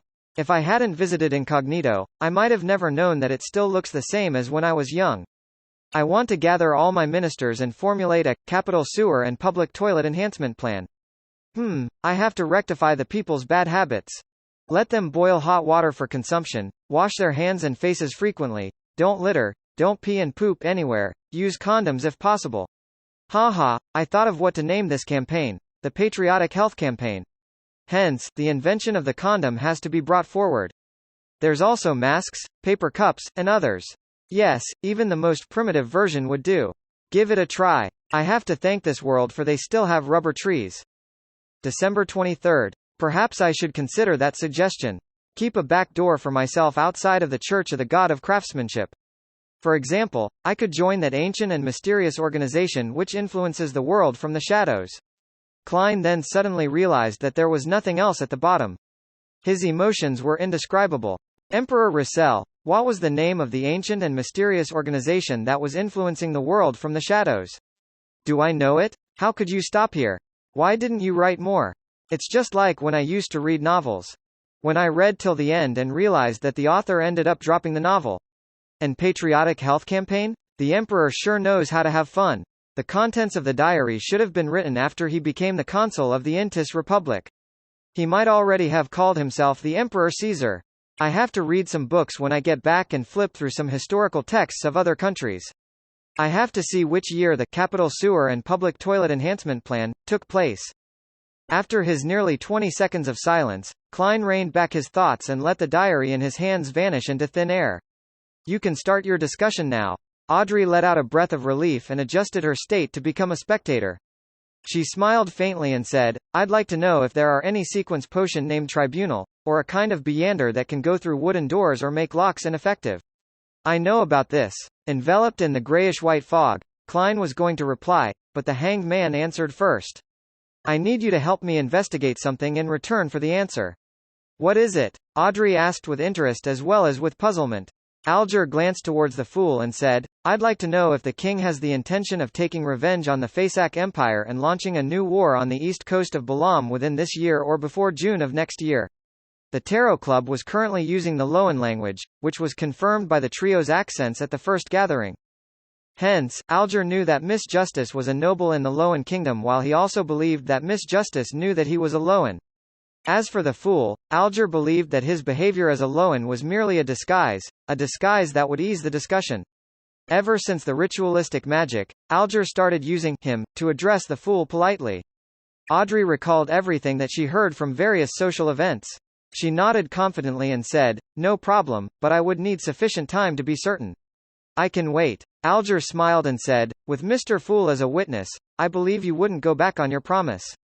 Audrey looked towards the quiet yet mysterious Fool engulfed in grey fog as the corner of her mouth curved upwards. "But I think the value of this information is worth more than both questions put together. When you confirm the answer, I'll provide compensation depending on the situation." Alger replied with an answer he prepared beforehand. "Miss Justice, Mr. Hanged Man, do you need virtual currency to determine value?" Klein smiled and leaned backwards while he looked at the two people before him. Audrey relaxed and cheered for herself in her mind. "Well done, Audrey, you learned how to negotiate." She was so excited that she nearly broke out of her spectator state. She quickly thought of something and asked, "Oh right, Mr. Hanged Man, did you receive the £1,000? I'm sorry, I'm still sailing. I have yet to return to land." Alger wasn't willing to bring it up. He answered her original question. The Beyander that can go through wooden doors and foil locks would probably be Sequence 9 apprentice. The secret organization, Theosophy Order, has its formula. However, don't ignore the possibility that it was obtained through other channels, such as an ancient tomb of the Fourth Epoch. The Theosophy Order, the secret organization that has countless ties with the demonist sect. Klein rubbed his chin with his finger leisurely. Seeing that Mr. Fool didn't refute what was said, Audrey couldn't help but sigh. If I had found the formula for apprentice before, I might not have opted for spectator. The performance was simply outstanding. Alger didn't bother with Miss Justice's remark but continued his explanation. There is also a sequence potion that is entitled Arbiter. I think you should be familiar with it, because it is the sequence pathway that the Augustus and Phaenopater kingdoms Castia family has. Of course, the low sequence formulas were used as rewards in ancient times. Some nobles might have received it before. The Augustus family was a royal family of the Loan kingdom, while the Castia family was a royal family in the Phaenopater kingdom. It turns out that the Augustus family are all arbiters. Audrey was enlightened and felt that it cleared up her suspicion. She sighed and thought, it's no wonder I've always gone along with their arrangements, always uncomfortable, always willing to admit defeat, like I'm never myself when I'm before them. I thought it was because I was timid. The Arbiter has a convincing charm and considerable authority, as well as outstanding combat ability that can deal with the unexpected. Alger described the situation simply. Audrey nodded slowly and leaned backwards. She then spoke elegantly, I have no more questions. Alger thought and looked towards the seat of honor at the long bronze table. Honorable Mr. Fool, I'd like to ask if the true Creator's holy residence that the Aurora Order advocates is the legendary Forsaken Land of the Gods? Forsaken Land of the Gods? I have only seen that term once in Russell's diary. It might be in the secret dockets of the Nighthawks, but it isn't something I can know of currently. How do you want me to answer? Klein nearly twitched the corner of his lips. He considered it for a while, then he replied in a calm tone, this is not something you should know now. Alger felt his heart tighten, and he immediately lowered his head and replied, please forgive me for overstepping my boundaries. Audrey wanted to ask about the Forsaken Land of the Gods, but she also gave up the thought when she heard that. In the lofty divine hall above the grey fog, silence suddenly filled the air. At that moment, Audrey felt that she should say something. Mr. Fool, if, and I'm saying if, I have the opportunity to join another organization, such as the Psychology Alchemists, is it permitted? Klein maintained his posture of leaning backward as he said with a chuckle, that is no problem. My requirement is that the existence of the Tarot Club is not to be exposed. If you become a member of another organization, the materials and information you can use for exchange will also increase. After saying that, he suddenly recalled that he was also a member of another organization. He was a real Nighthawk, while the Hanged Man was most likely related to the Church of the Lord of Storms. Would my Tarot Club be the so-called Rebels Alliance? Traitor Gathering? Klein was drowned in deep thoughts. I understand now. Audrey was excited, but she immediately thought of a question. Mr. Fool, if I found a suitable gentleman or lady for this gathering, could I guide them to join? How do I do that? Alger thought and asked, Mr. Fool, what is the requirement to be a member of this gathering? How do we determine? Ambitious, ethical, cultured, disciplined. 4 words popped into Klein's head instantly. He maintained his silence for a few seconds and only spoke when Justice and Hanged Man appeared a little uneasy. You can inform me here of people who you find suitable. I will decide if they will join us. Before that, you can't give any hint that would cause the secret of the Tarot Club's existence to be exposed. You must remember, to non-gathering members. Klein paused and said in a heavy voice, you must not speak my name without my permission. You must not speak my name without my permission. Ellipsis. Several minutes after the gathering ended, Audrey and Alger, who had returned to their bedroom and ship respectively, could still hear the words of the Fool reverberating in their ears. Their impression of the mysterious and powerful Mr. Fool was normally relaxed, calm, and unfathomable. It was rare that he would adopt such a stern, supercilious attitude. Because of that, they were exceptionally alarmed. They submitted to his wishes sincerely. They were no strangers to words like that, but these instructions were normally recorded within the Revelation of Evernight or the Book of Storms. Ellipsis. In the West Borough of Tingen City, on Daffodil Street. Klein pulled open the curtains and allowed the golden sunlight to pour into his bedroom. He had inspected the star that previously sent out a prayer after Justice and the Hanged Man left, but didn't obtain any information this time round. Since the Crimson Star had the ability to store prayers, akin to sending offline messages, Klein believed that the youth who spoke Jotun hadn't prayed again from the last 2 times he entered the world above the giant. This made him suspect that there was no hope left for the youth's parents, and that the young man had chosen to give up. With his back facing the sunlight, Klein walked to the edge of his bed and laid down. He didn't want to move. He knew that he shouldn't waste any time and head to the Divination Club and continue the process of digesting the potion, but he didn't want to move. He laid silently on his bed, enjoying his rare break. He had a full schedule from Tuesday to Friday, mysticism lessons and practicals in the mornings, shooting and combat training in the afternoons. He was mentally exhausted by the time evening came around. There was no change in his morning routine on Saturday, but he had to guard Channy's gate in the afternoon. He would have stayed underground until the dawn of Sunday. Sunday morning was time for Klein to catch up on sleep. In the afternoon, circumstances would determine if he went to the Divination Club. On Monday morning, he had just returned from Koi University in the morning and had the tarot gathering in the afternoon. He also had to think about the issue of acting as a seer. In other words, he had been busy the entire week, with no time to rest. Thus, all Klein wanted to do was laze around, lying on his bed like a loser, not doing anything except daydreaming. No, how can a boss of a cult be so worthless? If Miss Justice and Mr. Hanged Man caught wind of this, their impression of me would shatter. Klein buried his face into his blanket and motivated himself. I have the formula for the clown potion. All I need to do now is fully digest the seer potion. I have the formula to the clown potion. All I need to do now is fully digest the seer potion. He muttered to himself and then propped himself up. Klein took a bronze coin from his pocket and quickly divined if it was suitable for him to head to the club today and got a definitive response. 5, 4, 3, 2, 1. After the countdown, he forced himself to stand up straight and walked over to the clothes rack before picking out his suit and hat. In the meeting room of the Divination Club on Howe Street, Klein sat down in a shaded corner and sipped on his sea black tea as he read the Tingen City Honest paper. There weren't many members around him, just 6 or 7. Just as he was laughing at the grammatical mistake used in a job advertisement, he saw a monocled glasses walk in with a silk top hat in his hand. There was a blue-dressed lady in her 30s beside him. The lady had curved eyebrows and large yet dull eyes.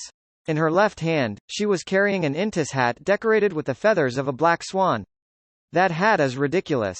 Wouldn't her neck be sore wearing that? Klein noted to himself. He looked over and massaged his glabella, as if alleviating his fatigue. Through his spirit vision, he noticed that Glasses and the lady were both healthy, but were anxious, angry, and flustered. Good afternoon, Glasses. That Mr. Lenevis wasn't a trustworthy fellow, was he? Klein asked with a smile, remaining seated.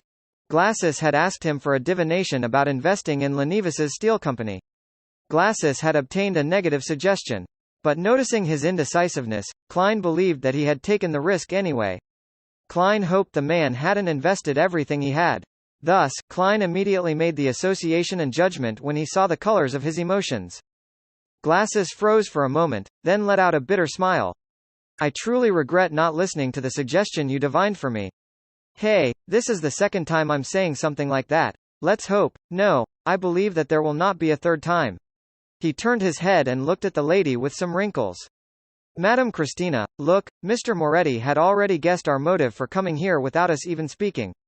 He is the most magical fortune-teller I have ever seen. I'm more than willing to describe him as a seer. Good afternoon, Mr. Moretti. We have come here precisely because of Lenivus. Christina gave a simple bow, clearly anxious and flustered. Shall we head to Topaz?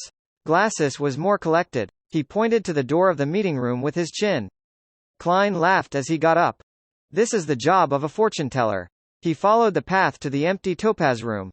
Glasses locked the wooden door and walked to his seat while sighing. Lenivus has gone missing. He gave the excuse of going to the Civilas County to oversee the excavation and left Tingen, never to return. We sent someone to look for him via steam locomotive and discovered that the large-scale steel mine he spoke of only existed on the map. Luckily for me, I recalled your advice and only invested a third of what I initially intended to invest. Otherwise, I would have lost my family and my life. Klein's pupils were darker than usual when he looked at the two people in front of him. He asked, a little curious, before making such a major financial decision, wouldn't you choose a representative and ascertain if whatever he said was true at the Hornassus mountain range in the Civilas County? Christina responded quickly, our representative was fooled by the people Lenivus employed, the place he rented, and the land that was fenced off. Klein didn't question them any further. He maintained his attitude of a seer and asked, what do you wish to divine today? We wish to see if this is salvageable or not, Christina said as she looked at Glasses. Klein took a piece of paper and a fountain pen. Then let us do an astrolabe divination. I'll ask, and you'll answer. Between the questions, Klein marked out the thunderous constellation and the corresponding symbols of various situations before completing the astrolabe. He used more elements in his astrolabe than an ordinary person would have. The method he was going to use to interpret the astrolabe was going to bring him closer to the truth. Madam, sir, you are now at a crossroad. If you don't restrain yourselves and succumb to your greed and anxiety, you will fall further into the abyss, never being able to free yourselves. But if you can be patient and wait persistently without being greedy, then there will be an opportunity of you seeing the sunlight. Klein said, his tone unhurried. I understand. Christina nodded. She thought for a moment before saying, Mr. Moretti, can you divine Lenivus's whereabouts? No, I don't think so. The information Lenivus left behind is most likely fake. Even his name might not be real. How can I divine anything? Unless you can give me very specific details, or an item he carries with him all the time, Klein replied truthfully. Christina fell silent for a moment before pushing a one-solely note toward Klein. I have heard from Glasses that you are a true seer, who is respectful and fearful of fate and not greedy for money. You can think of the rest as tips that I am giving to the club. Thank you for your confidence in me. She stood up and bade farewell before leaving quickly. Not greedy for money. No, I am a materialistic man. Klein was regretting his actions of acting as a charlatan. Seeing Christina leave, Glasses closed the door and asked, is there really no way? I told you the way just now. Klein smiled as he leaned back. Glasses sighed. Lenivus took off with over £10,000 and his victims totaled over 100 people. Luckily for me, I only lost £50. Those were my savings, and I have no debt. But Miss Christina invested £150. To her, this is not a sum that she can bear easily. Have you called the police? Klein suddenly felt anger towards the cheat after hearing the sum of £10,000. One could be considered rich even in Backland with money like that. I don't know if the police would enlist the help of the Nighthawks, mandated punishers, or machinery hivemind for a simple case like this. Klein thought, a little distracted. Glasses nodded and said, we've already made a police report. The police are paying a lot of attention to this case. After much discussion, we're willing to take out a portion of the money we would get back as a reward. One can get £10 as a reward if they manage to provide clues about Lenivus's whereabouts. If you can give a precise location and help the police catch Lenivus, you can get a reward of £100. £10 for a clue? £100 for catching Lenivus? Klein's eyes nearly sparkled after he heard that. His breathing became heavy. He happened to be worrying about how he was going to pay the detective in the future. He could barely afford the second phase of the payment with the extra salary of £3 he received this week, but if the private investigator managed to complete his mission within the next week, then he wouldn't have enough to pay off whatever he promised to pay. He would be lacking a few soldi, provided that he wouldn't need to spend his savings elsewhere this week. Perhaps the police will have some items belonging to Lenivus. But they won't be very useful if he's already left Tingen. Klein felt a mixture of excitement and disappointment. In the next hour and a half, Klein got another 2 customers due to Angelica's recommendation. One was a divination for a 1-year-old toddler. Klein immediately drew the corresponding birth astrolabe and explained it, much to the satisfaction of his customer. The other was searching for an item. Klein used tarot reading, coupled with dream divination, to give him a general area. This made his customer very shocked, for he had never seen a fortune-teller that could give him such accurate information. Perhaps I could obtain enough funds just by doing divinations for others. Klein, who had received some tips, put on his hat, held his cane, and walked toward the exit of the club. At this moment, he saw Christina enter the club once again with a young girl wearing a sun hat beside her. Christina saw Klein and immediately approached him. She asked softly, "Mr. Moretti, you said that you could try divining Lenivus's whereabouts if there was something belonging to him?" "That is correct." Klein nodded. Christina heaved a sigh of relief and asked in a serious tone, "Then is his child something that belongs to him?" "Huh?" Klein was momentarily a little lost. Christina didn't notice the seer's blank look. She took a peek at Angelica over at the reception desk, lowered her voice, and said, "I mean Lenivus's child." She extended her hand to point at the young lady with the sun hat and said, "This is my niece, Megos. Her mother is my elder sister. I'm very sorry and regretful that I thought Lenivus was an outstanding young man back then, and I introduced Megos to Lenivus, who was single. Then they became lovers. Megos's parents were happy with Lenivus at first too. They planned to pour all their savings into the steel company after they got engaged. Luckily, before that happened, Lenivus ran away. Their family didn't encounter any life-threatening losses. Unfortunately, my sister and brother-in-law have to explain to their relatives and friends why the engagement ceremony will be cancelled, and they have to worry about the child that Megos is bearing. We believe in the god of steam and machinery. We are not believers of Lord of Storms. We don't believe in chastity before marriage. We don't blame Megos, and even pity her. However, the existence of the child does make things difficult, especially since he has such a father. He took advantage of people both financially and sexually. Klein looked towards Megos, who was standing quietly next to her. He then realized that the lady was quite a beauty. She had a bright forehead, long blonde hair, and a pair of big eyes just like Christina's. She looked depressed yet calm, and her lips were tightly pursed together. What an infuriating swindler, and he even got away successfully. Klein cursed at Lenivus and said after some thought, "If it was a child that is already born, I do have a way to divine Lenivus's whereabouts using the child as an aid. But unfortunately, this would require us to wait a few months." Yes, this might be a reflection of the divination result earlier. Be patient and wait persistent without being greedy, then there will be an opportunity of seeing the sunlight. A few months. Christina mumbled to herself as she shook her head. No, after such a long period of time, even if we find Lenivus, we wouldn't be able to get back our money. She looked sideways at Megos. Her voice lowered unconsciously as she asked, "Do you have anything that Lenivus carried around before?" "No," Megos answered clearly yet gently. "Would the ring he gave me count? It must be something that he carried for a very long time." Klein shook his head. Christina remained silent for a while and looked at Megos when she said, "You have to make a decision. I think keeping this child would make your future tough and thorny. Are you going to tell him that his father was a swindler and took away many people's money, including his mother's? Time to head to the clinic, to the hospital. Plus, this could help us to find Lenivus, to get what we lost." Hey, isn't such divination a little hardcore? It was not Klein's place to involve himself in the family matters of others. So, he could only wait patiently by the side as he lampooned inwardly from time to time. Megos lowered her head and looked down. She didn't speak for quite a while.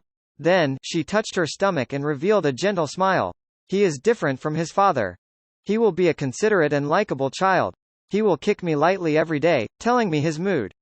He will even hum a song, whistle and use music to help me sleep. Klein heard and suddenly felt something amiss. The former part of what Megos said seemed to be normal, but the latter part was like the ravings of a madwoman. Did she have a mental problem due to the incident? Klein raised his right hand to his glabella. He pretended to massage it to ease his weariness.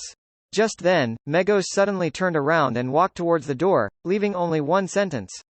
Maybe his father will come back in secret after he is born, keeping a part of the money for his child. Klein never expected she would respond like that, and he was momentarily taken aback that he forgot to activate his spirit vision. Then, he watched helplessly as Megos left the club and walked down the stairs. Christina let out a sigh and said, "Sorry, Mr. Moretti. Sorry to bother you, we will look for one of Lenevis's personal items that he carried with him all the time." Klein nodded indiscernibly. He watched her walk downstairs and sighed as he shook his head. Ellipsis. The next morning, Klein entered Blackthorn Security Company, greeted Roseanne, and asked, "Where's today's newspaper?" The sweet brown-haired girl Roseanne sized him up and said, puzzled, "Klein, you're so weird." "Why?" Klein asked in reply, smiling. Roseanne rolled her eyes and said, "You always read the newspapers during noon break because you have mysticism lessons in the morning. Old Neil is already waiting for you in the armory. I found out earlier that there would be a case offering a reward, so I want to read the newspaper to memorize the criminal's appearance. Perhaps I might one day come across the person?" Klein explained with a smile. "Is that so?" Roseanne picked up the day's newspapers and started flipping through them out of curiosity. "Wanted. Lenevis, right?" Klein immediately answered, "Yes. Yes. Wicked swindler. He stole about £10,000. Roseanne read carefully for nearly 20 seconds before cursing suddenly in rage. Klein shared the same feeling. "It's really ridiculous. Even I want to apply to take over the case." Roseanne continued to read and shook her head regretfully. "The case doesn't seem to involve supernatural factors. Even if it did, it would be passed to mandated punishers under the Lord of Storms." Klein didn't quite understand what Roseanne meant, but after he took the newspaper and read it, he sighed. Yeah, there were so many people cheated. There must be believers from all three major churches, and Lenevis's steelwork company was said to be located in the south. If a case was related to supernatural factors and involved only the believer of one God, it would be passed to the corresponding team. However, if it involved believers of the Evernight Goddess, Lord of Storms, and the God of Steam and Machinery, it would be assigned based on jurisdiction area. The Nighthawks controlled the Golden Indus Borough, the North Borough, and the West Borough. The mandated punishers controlled the East Borough, South Borough, and the port, while the Machinery Hivemind Troop was responsible for the university and suburb areas. As he flipped through the newspapers, Klein memorized Lenevis's appearance. He had a plump forehead, black hair, brown eyes, and a pair of spectacles with almost round lenses. He smirked faintly, looking as though he was mocking everyone. Besides that pair of spectacles, Lenevis didn't seem to have any obvious traits, and looked really ordinary.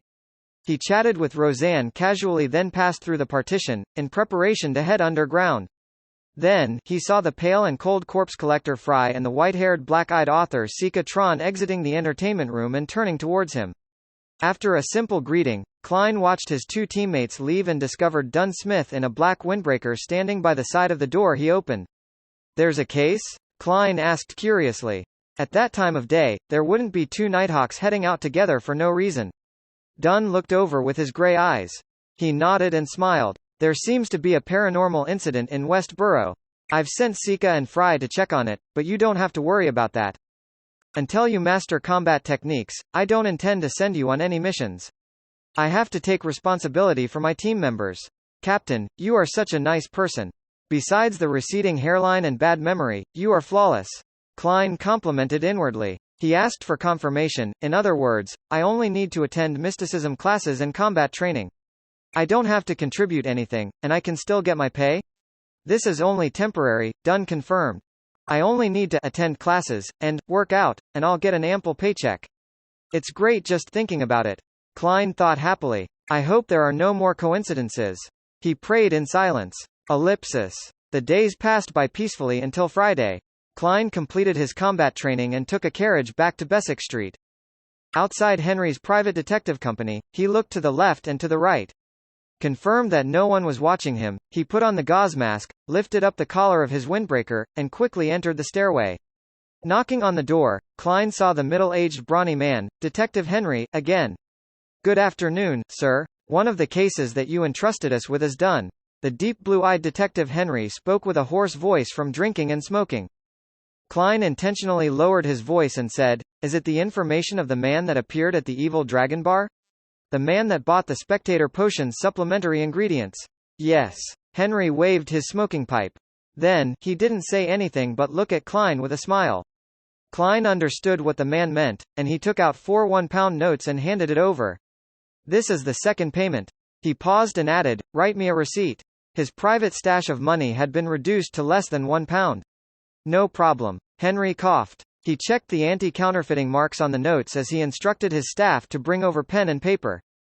Then, he beckoned to Klein for him to have a seat while he quickly wrote a receipt and stamped a seal on the bottom.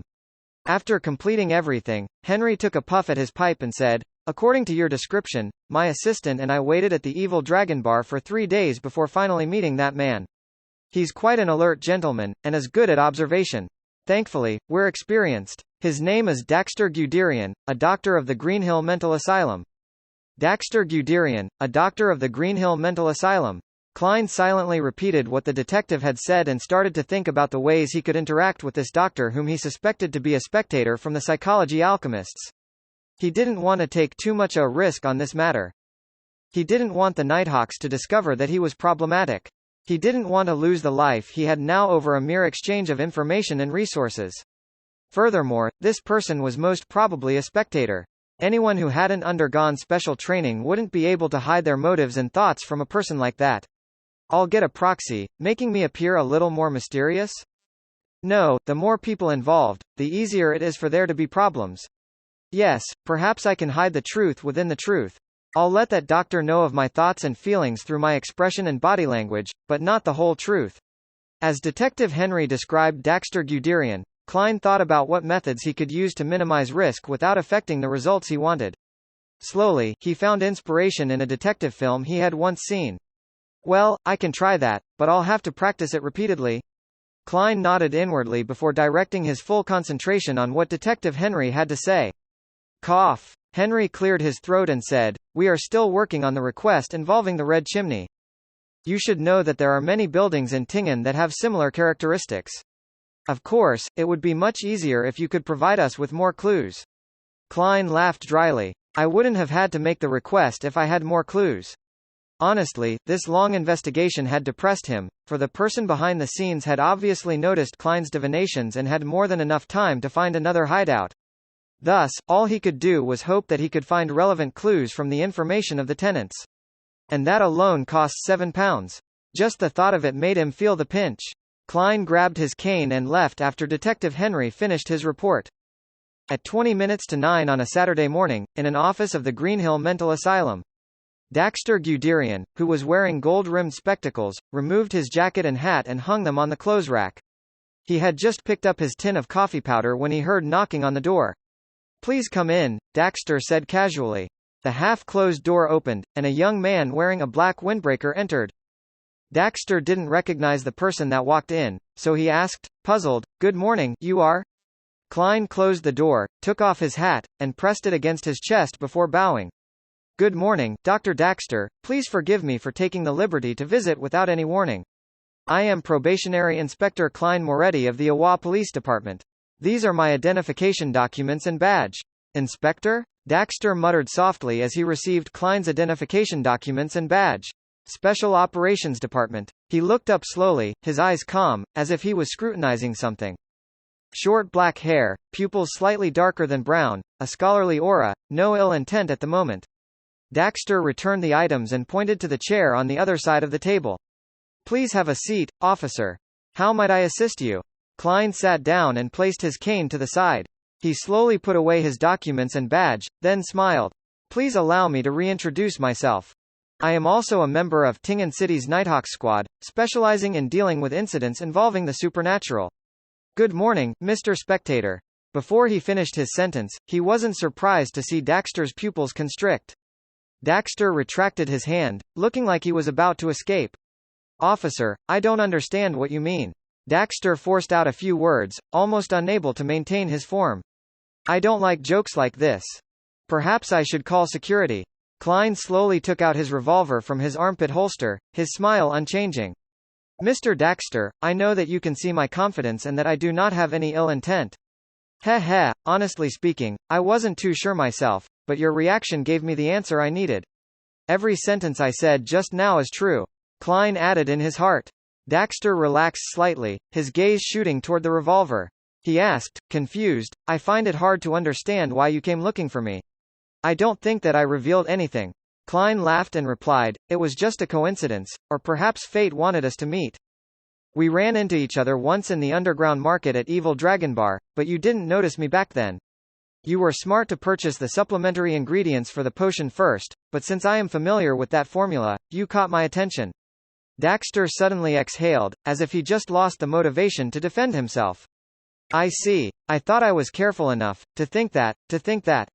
After muttering to himself, he looked into Klein's eyes and said, Officer, I know that you're not here to arrest me. What is your true motive for being here? With a relaxed expression, Klein said, I am different from the other Nighthawks. I don't believe that Beyonders not within our ranks are criminals in the making. This is not fair to those who adhere to the law.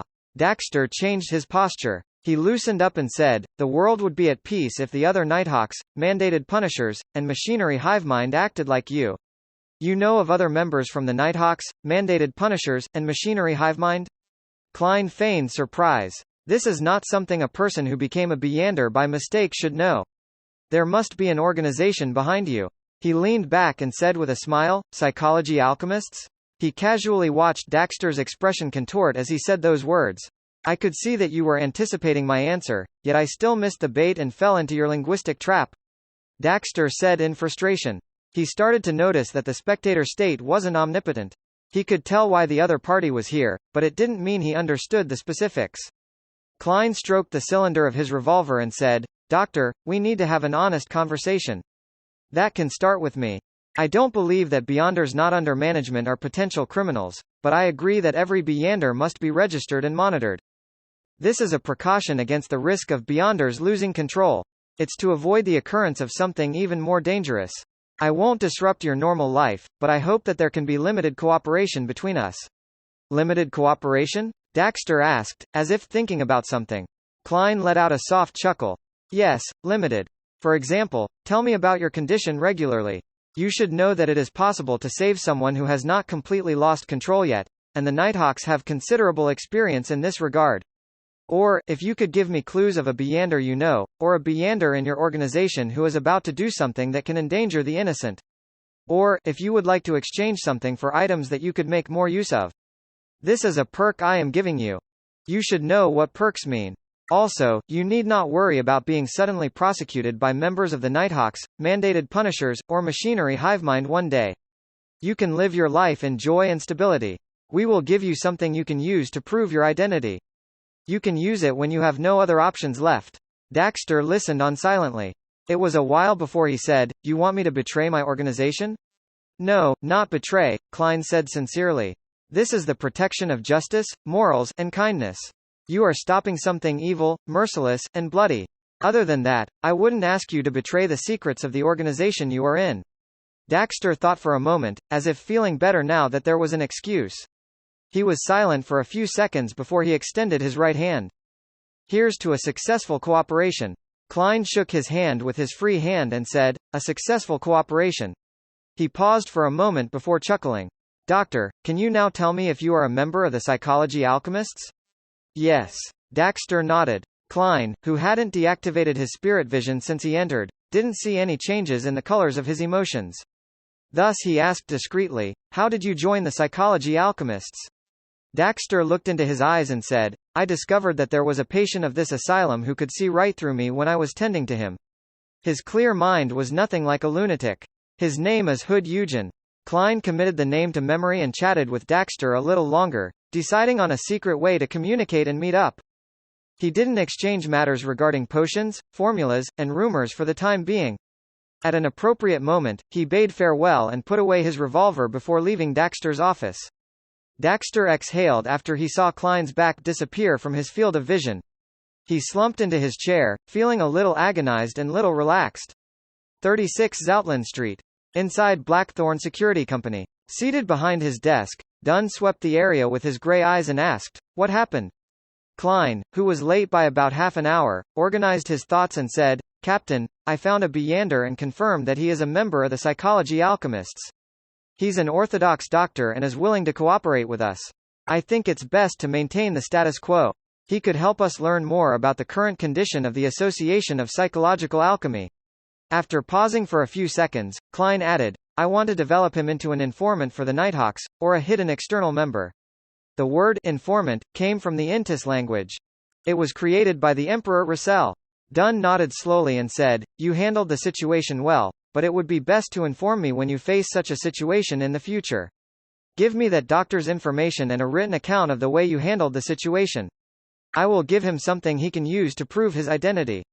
Also, don't speak of this to Leonard and the rest. Even though they are trustworthy teammates, the protocol clearly requires us to keep this close. You will be in charge of contacting that doctor in the future." Klein exhaled silently and replied with a smile, "All right." Time flew by and Tingen bade farewell to the end of summer. The temperature hovered between 26 and 27 degrees Celsius. Whoosh! Klein stood up from the bathtub and took a stride forward, sending water droplets to the floor. He stood there naked, looking down at his abs. He flexed and saw prominent muscle lines appear. That was the result of his daily training. Besides, he appeared a lot more energetic. And just today, his combat teacher, Gawain, had started teaching him the basic footwork for punching and the techniques for delivering force. Tap. Tap. Tap. Klein stepped on the floor barefooted in the bathroom, either sliding forward or retreating before dodging to the right and swinging his fist while he made a defensive gesture. Phew. He stopped and let out a breath happily. He took the towel next to him and wiped himself down. After getting in touch with Daxter Guderian, the doctor in the mental asylum, Klein seemed to escape from coincidences for 2 whole weeks. Without the constant barrage of supernatural incidents, his life became stable. He received his paycheck on time, researched mysticism in depth, trained his marksmanship and fighting skills, developed new cooking recipes, slowly gathered decent utensils and decorations with Benson and Melissa, asked his teammates about supernatural cases in the past, divined for people who came to the club, and strictly followed the principles he figured out. That made him more stable. If it wasn't for the late nights in which he still missed Earth, the red chimney that had yet to be uncovered, or the misfortune cloth puppet's picture that still appeared in his dreams occasionally, he would have started getting used to his current life and think of it affectionately. During that time, 3 Tarot Club gatherings were convened, but Klein didn't receive any new pages of Russell's diary. However, according to Justice's explanation, she had gotten to know 2 Beyonders and she was getting in touch with them consistently. When she got into their circle of acquaintances, it was likely that she could trade for more pages of Russell's diary. The Hanged Man also expressed that he had returned to land and was dealing with some matters. He would begin looking for more as soon as he had more free time. Besides, Justice felt that the 2 Beyonders whom she knew were potential targets to join the gathering. They both had decent identities as cover, with certain but different channels of information, as well as principles and unique characteristics. They were not the kind of people that would sell out a secret. The only problem was that they were only Sequence 9 Beyonders, which wasn't too suitable for a high-end secret organization like the Tarot Club. High-end secret organization? Sounds more like a pyramid scheme. Klein only let out a heavy sigh to cover up the fact that he was at a loss for words to reply to Miss Justice's complacency. He could only agree to observe the 2 Beyonders further. Of course, Justice wasn't the innocent and romantic maiden from before. She kept her guard up and never mentioned the names and traits of the 2 Beyonders. She was afraid that the Hanged Man would be able to identify her through that. Miss Justice said that she clearly feels the signs of the potion digesting. She might need another 3 to 4 weeks until she completes her acting as a spectator. My scheduled acquisition of the telepathist formula has to be brought forward. Klein threw aside the towel that he used to dry himself and put on his clothes as he thought about the Tarot Club from the day before. In the last 20 days, he had only met Daxter Guderian once. He had the idea of haste makes waste, so he merely chatted about the doctor's state and asked unimportant matters about the psychology alchemists. Given the speed with which Justice was digesting the potion, he had no choice but to begin thinking about how to get the formula of Sequence 8 Telepathus from Daxter earlier. Klein buttoned his shirt and took another dry towel to wrap around his head to absorb the water in his hair. Compared to Justice, he was digesting the seer potion even faster than expected. By this week, the sounds that he shouldn't hear and things that he shouldn't see had already vanished while engaging in cogitation or spirit vision. Flipping over the towel, Klein dried his hair again. He lifted his head to look at the door and muttered to himself, "The seer principles that I've figured out are really efficient. Next week, I should be able to digest the potion entirely by next week. I have no idea where to get the single horn of a matured Hornassus gray mountain goat and a complete stock of a human-faced rose required by the clown formula. Maybe I could do as Lady Daly did and send in a special application? But that would definitely attract the attention of the higher-ups, and I want to develop at my own pace. The believer from the Aurora Order in the police department was found too, but I have yet to find out who this Mr. Z is. Henry said that he would complete the red chimney task before the end of this week. My private stash of money has returned to slightly more than £7, so at least I don't have to worry about making the final payment. Some of the information on houses and tenants that he provided before didn't seem to have any abnormalities, but I have no time to investigate them one by one. Perhaps I could see which red chimney houses have gotten new tenants recently? That's one way to look at it. Ellipsis. Sitting silently for another half a minute, he put on his black trousers, bow tie, and armpit holster. He then picked up his sweaty night training suit from the floor and tossed it into the laundry basket. He opened the door and exited the bathroom. He had just finished his Wednesday afternoon combat training, and he was still at his teacher Gawain's place. "Hello, Mr. Moretti." Gawain's maidservant happened to pass by, and she quickly bowed. Klein nodded slightly and pointed at the messy bathroom. "Could you clean this up, please?" "Of course, sir. The clothes will be taken care of by the laundrymaid. She'll come over at 6. The maidservant held her head low when she answered. Laundrymaids had no accommodation or food included, so they weren't hired by only one household. They were normally contracted to handle the laundry from several households. Either they rushed around daily, washing one household's clothes before going to the next, or they would gather all the clothes from different households and take care of it all at the same time, before sending it all back. Only then could they barely make a living. Klein didn't say much but returned to the living room to bid farewell to the owner who was sitting on the rocking chair. He saw Gawain nodding lethargically, a light brown blanket covering his legs and the Awa Evening News in his hands. Klein knew for a fact that the gentleman bathing in the setting sun's glow was in his early 50s, but his listlessness made him seem like he was already in his 80s. During combat training, Gawain maintained silence and only gave pointers when he needed to. He wasn't one for casual chatting. Klein was so exhausted from the daily training that he had no intention of trying to engage in conversation. Thus, their relationship remained distant. From his demonstrations, Teacher Gawain's strength is still quite terrifying, and his steps are swift too. I reckon it wouldn't be a problem for him to fight 3 of me. He has the pay from the police station, and he also bought a plot of land in a village out in the Tingen suburbs that provides a fixed rental. He hires a chef, a maidservant, and a laundrymaiden. In the foodaholic empire on Earth, a man in his 50s with such wealth would have been traveling the world. Klein looked away from Gawain and shook his head. Then, he went to the clothes rack to take down his top hat and black windbreaker. After he tidied himself up, he took his cane and exited the house. He walked along the weed-covered stone path towards the gates. Just then, he saw that there was a 2-wheeled carriage stopped outside the metal fence, and there was a man with a familiar face standing next to it. "Leonard?" Klein muttered, looking suspiciously towards his messy-haired Nighthawks teammate. Leonard was dressed in a white shirt, black trousers, and buttonless leather boots as he twirled his hat in his hands. When he saw Klein come out from the house, he smiled and asked, "Are you pleasantly surprised?" "Only surprise, without any joy." Klein ignored Leonard's inappropriate behavior and looked into the fake poet's green eyes. "What happened?" Leonard put on his hat and said, "Captain wants you to work with me and Fry. Let's talk about it on the way." "All right." Klein followed him into the carriage. As the scene outside of the carriage flew past, Leonard took up the document bag by his side and threw it at Klein. Klein caught it steadily and took out a document. He then started reading carefully. August 11, 11 p.m., at a workhouse in Westboro, the bankrupt Salas attempted arson to cause a tragedy. But in the end, he only managed to burn himself to death. August 11, 10 p.m., harbor worker, Zid jumped into the Tussock River and ended his poverty-stricken life. August 11, 8 p.m., in Iron Cross Street's Lower Street, Mrs. Lowies who earned a living by selling matchboxes died of a sudden disease. Klein was puzzled when he read the first 2 incidents. He found the deaths very ordinary and common.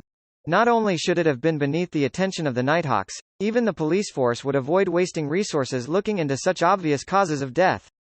However, when he read down the list, he slowly creased his eyebrows. After 2 pages, he suddenly lifted his head and looked at Leonard.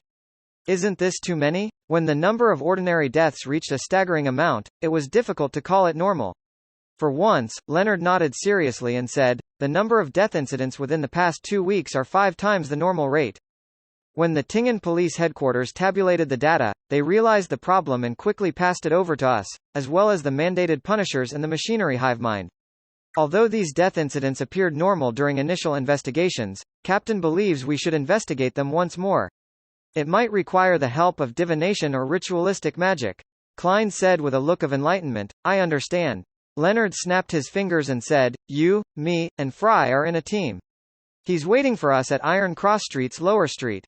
Sika, Royale, and Old Neil are in another team, investigating corresponding incidents in the North Borough. Captain is staying in the security company to respond to any emergencies. Okay. Klein nodded solemnly and suddenly thought of something. He quickly asked, can I drop by my place and leave a note? He had to tell his brother and sister that he couldn't dine at home that night because something has cropped up. Leonard laughed. No problem, it's on the way.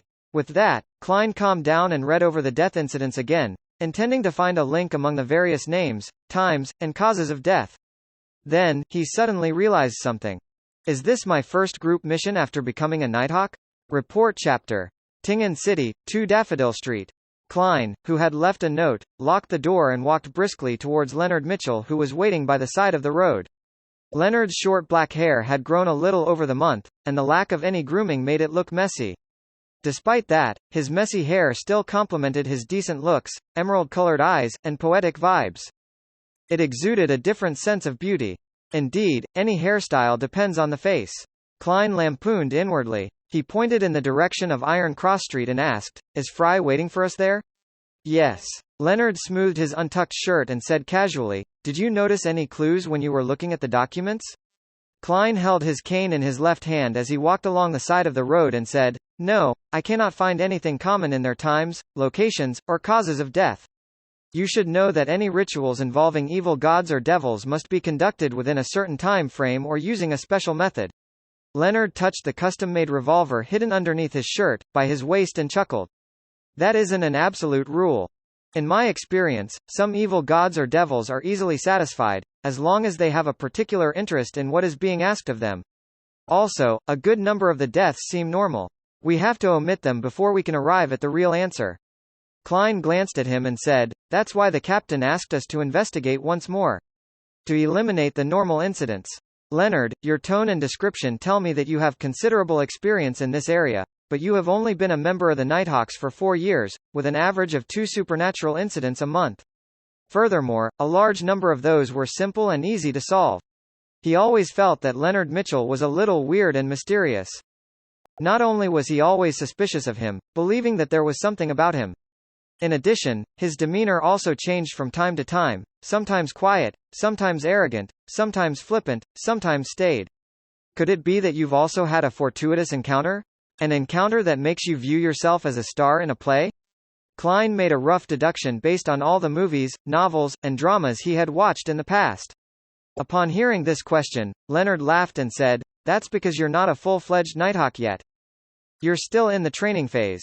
The Holy Cathedral compiles a record of all supernatural encounters experienced by cathedrals of the different dioceses and hands it down to its members once every 6 months. Aside from your mysticism lessons, you can submit an application to the captain and request to enter Channy's Gate to read these records. Klein nodded in enlightenment. The captain has never mentioned this to me. Klein hadn't had the opportunity to enter Channy's Gate up to this point. Leonard chuckled and said, I thought that you were already used to the captain's style. To think that you are still naively waiting for him to remind you. Upon saying that, he added meaningfully, we must be cautious of the captain if there ever comes a day when he remembers everything. Would that mean a loss of control? Klein nodded, his expression serious. He then asked, is the forgetfulness unique to the captain? I had thought that it was a problem brought about by the sleepless sequence. Burning the midnight oil usually leads to memory loss. More accurately, it's a symptom unique to a nightmare. With dreams and reality intertwined, it's often hard for a person to differentiate between what is real and what isn't. They need to remember what isn't part of reality. Leonard wanted to elaborate further, but they had already arrived at Iron Cross Street and found corpse collector Fry waiting for them at the public carriage station. Fry was wearing a round black hat and a windbreaker of a similar color with a leather briefcase in his hand. He was so pale that it made Klein suspect if he would soon collapse at any time. His icy aura made everyone else waiting for the carriage keep their distance from him. After nodding to each other, the three grouped up silently and walked past the Smurran Bakery before turning onto the lower street of Iron Cross Street. They were immediately faced with a din. Merchants selling clam soup, seared fish, ginger beer, and fruits were shouting hysterically for attention, causing the pedestrians to involuntarily slow down. It was already a little past 5. People were returning to Iron Cross Street, and the sides of the streets were becoming crowded. Some children were mixed in the crowd, coldly watching everything, placing their attention on the pockets of the pedestrians. Klein frequently came here for cheap cooked food and was familiar with the streets, especially since he had lived in a nearby apartment in the past. He reminded the group, "Be careful of thieves." Leonard smiled. "You need not mind them." He pulled on his shirt and adjusted the holster of his gun, revealing his revolver. Suddenly, all the gazes fixed on them shifted away. The pedestrians around them instinctively made way. Klein froze for a moment, then caught up to Leonard and Fry with large steps. He lowered his head, trying hard to avoid being noticed by anyone he knew. Benson and Melissa still had dealings with the neighbors here. After all, they hadn't moved too far away. The three made their way past the area that had many peddlers and turned into the true lower street of Iron Cross Street. The pedestrians here were all dressed in old, ragged clothes. They were cautious of strangers wearing bright and beautiful clothes. Yet, there was also greed in their eyes, like vultures eyeing a meal, waiting to strike at any time. But Leonard's revolver prevented any accidents from happening. "Let's first investigate the death from yesterday. We'll begin with Mrs. Lowys, a lady who glued matchboxes together for a living." Leonard flipped his notes and pointed to a place not far away, first floor, number 134. As the three of them walked forward, children who were playing in the streets and dressed in shabby clothes quickly hid by the corner of the road. They observed them with eyes full of curiosity and fear. "Look at their arms and legs, thin as matchsticks." Leonard sighed. He entered building number 134 first. Air that was a mixture of numerous scents entered Klein's nostrils. He could faintly detect the stench of urine, sweat, and mold, as well as the smell of burning coal. Klein couldn't help but pinch his nose.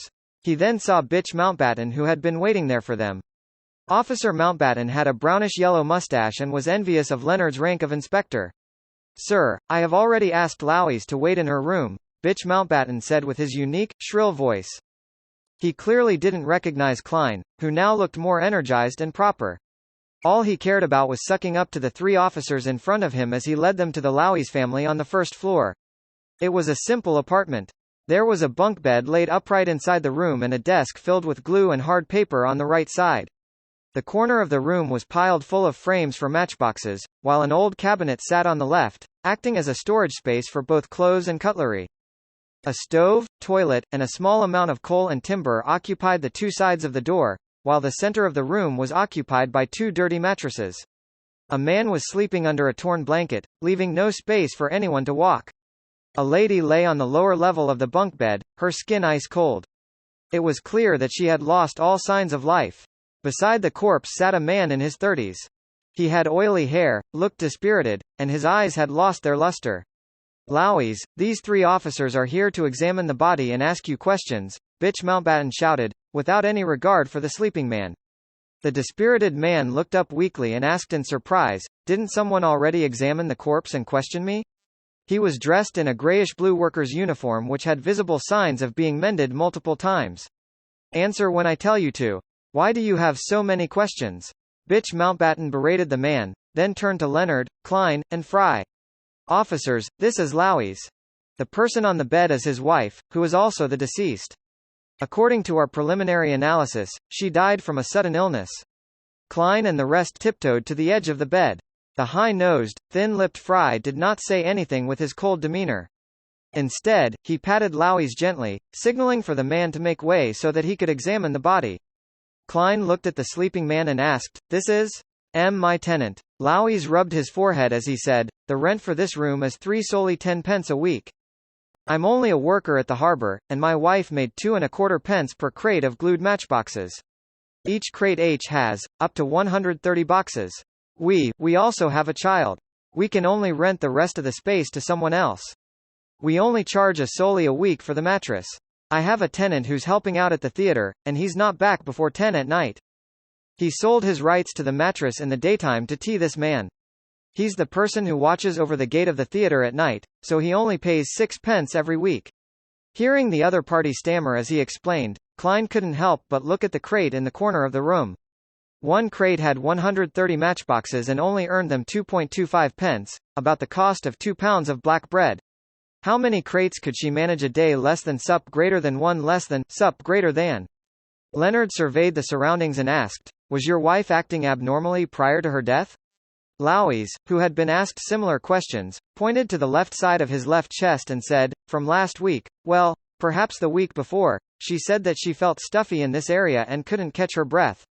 The precursor to a heart condition? A normal death? Klein interrupted, "Did you see how she died?" Louise recalled, "She stopped working after sunset. Candles and gas are more expensive than matchboxes. She said that she was very tired and asked me to talk to the kids and let her rest. When I saw her again, she had already stopped breathing." Louise could no longer hide his grief and pain when he said that. Klein and Leonard asked several questions, but could not find anything unnatural about the death. After they looked at each other, Leonard said, "Mr. Louise, please wait outside for a few minutes. We are going to conduct a thorough examination of the corpse. I don't think that you'll want to see that." "All right." Louise stood up anxiously. Bitch Mountbatten walked toward the mattress and kicked the tenant, violently chasing him out of the apartment. He then closed the door and guarded the room from the outside. "So?" Leonard looked at Fry. "She died of a heart attack," Fry said with certainty, retracting his hands. Klein thought for a moment before taking out a halfpenny, intending to do a quick judgment. "Mrs. Lewis' heart attack was due to supernatural causes? No, that is too narrow, the answer might be misleading. There are supernatural factors influencing Mrs. Lewis' death. I'll use that." He quickly decided on a statement. As he recited the statement, Klein made his way to the side of Mrs. Lewis' corpse. His eyes turned darker as he tossed the coin. The sound of the coin reverberated around the room as it fell, straight into Klein's palm. This time, the portrait of the king was facing up. This meant that there were supernatural factors influencing Mrs. Lewis' death. There is the presence of supernatural factors. Klein's eyes returned to normal, and he looked at Leonard and Fry. Leonard suddenly chuckled. "Very professional, and deserving of the title of seer. Are you trying to hint at something?" Klein muttered in his head. Fry opened his suitcase and took out a silver knife and other tools. He paused and asked, "The corpse tells me that she really died of a sudden heart attack. Do you have any way to divine a more detailed answer?" Klein nodded seriously and said, "I can attempt to combine a mediumship ritual and a dream divination. Hopefully, I'll be able to obtain something from Mrs. Lewis' remaining spirituality." Fry maintained his cold and reserved state. He took 2 steps back and said, "Give it a try." He turned his head sideways and looked at Klein. He suddenly sighed without much fluctuation in his tone. "You're getting more and more used to this kind of situation. It's not like I wanted it." Klein had an urge to cry. He then took out the bottles of pure dew, essential oils, and herbal powder. Then, he quickly set up the mediumship ritual. He chanted the honored titles of the Evernight goddess in the middle of the spirituality wall and recited his prayers in Hermes. Soon, wind spun around him and the light grew dimmer. Klein's eyes turned entirely black, and he repeated the divination statement, "The cause of Mrs. Lewis' death. The cause of Mrs. Lewis' death. Ellipsis." He entered the dreamland whilst standing and saw a translucent spirit lingering around the corpse. Then, he extended his illusory right hand to touch Mrs. Lewis' remaining spirituality. In an instant, light burst out in front of him as scenes flashed past, one after another. There was a skinny and sallow lady dressed in ragged clothes, busily making matchboxes. She suddenly paused and held her chest. She was speaking to her 2 children. Her body wavered as she gasped for air.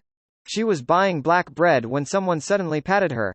She was having the symptoms of a heart attack again and again. She was feeling weary and got into bed, but she never woke up ever again. Klein observed every single detail, intending to look for a trace of the supernatural factor. But when everything ended, he still hadn't gained any clues. As the blurriness shattered, Klein left the dreamland and returned to reality. He dispelled the wall of spirituality and said to the waiting Fry and amused Leonard, there were no direct symptoms. Most of the scenes revealed that Mrs. Louise had a heart ailment a long time ago. The only scene that was different was when Mrs. Louise was patted on the back by someone. The hand was fair and slender, apparently a woman's. For such a family, they wouldn't go to a doctor unless they're very, very sick. Even if they were to queue at a free charity hospital, time is not something they can afford to lose. A day without work might mean no food on the table the next day. Leonard sighed emotionally like a poet. Fry looked at the corpse on the bed and sighed lightly.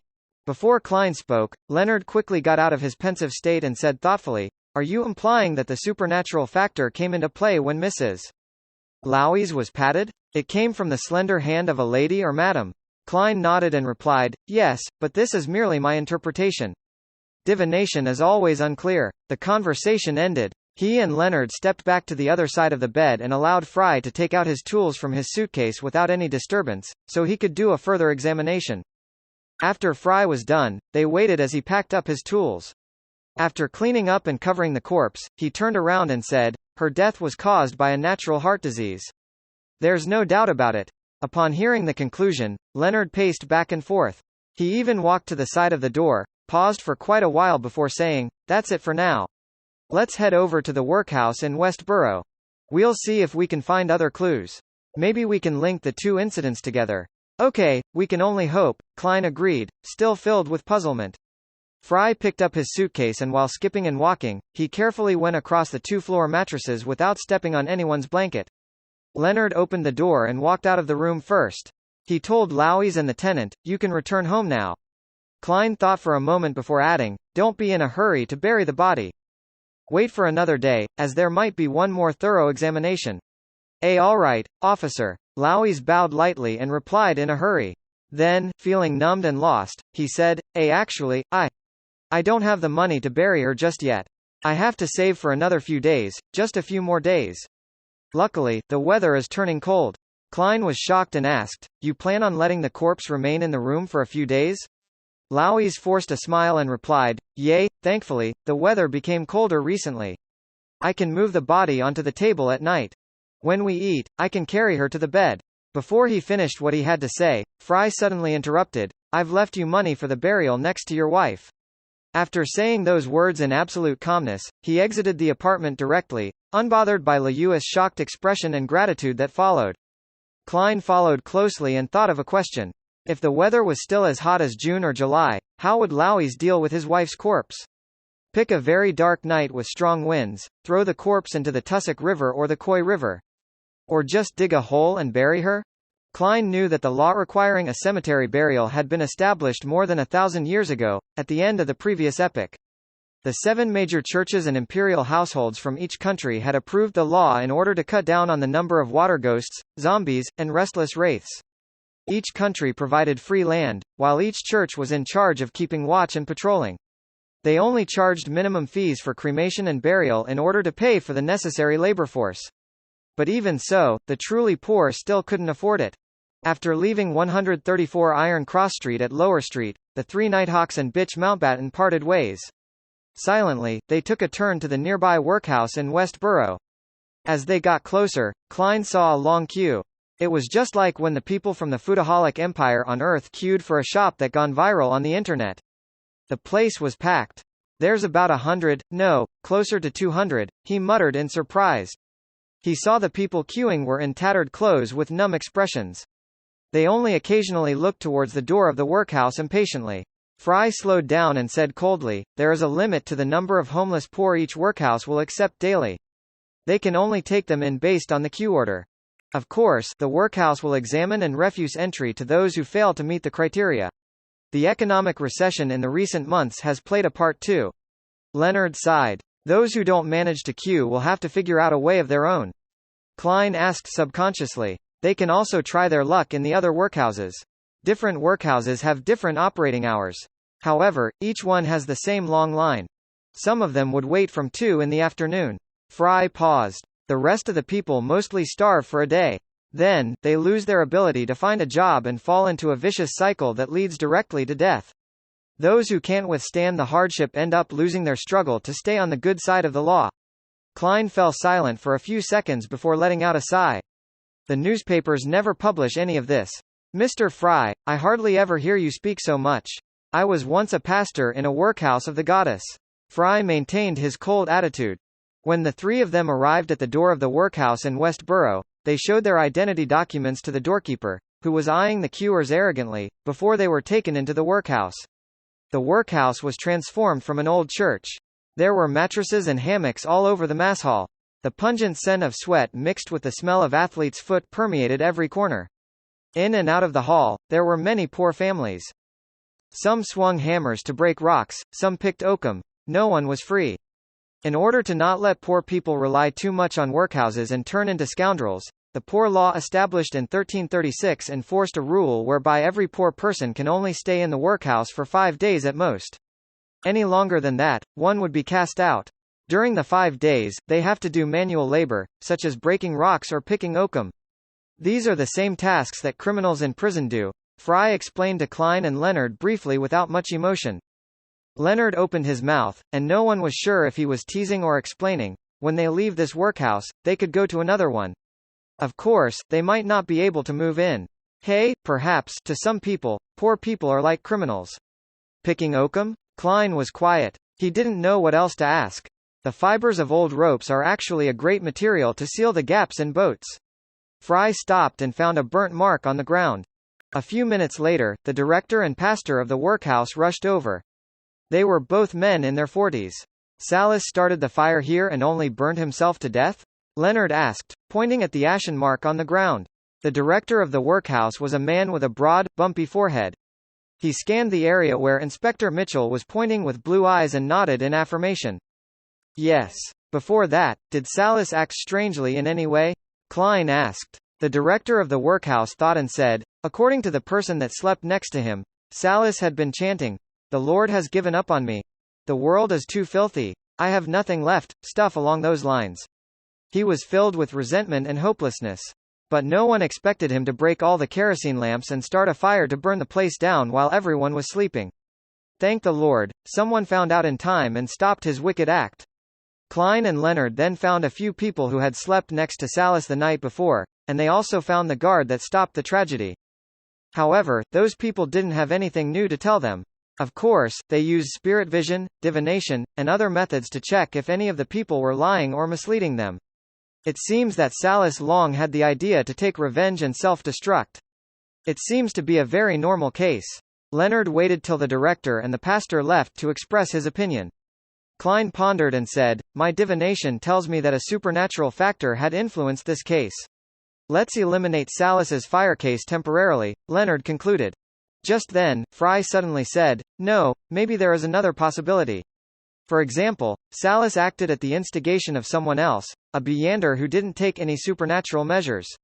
Klein's eyes lit up as he echoed, "It's very possible, such as the instigator from before.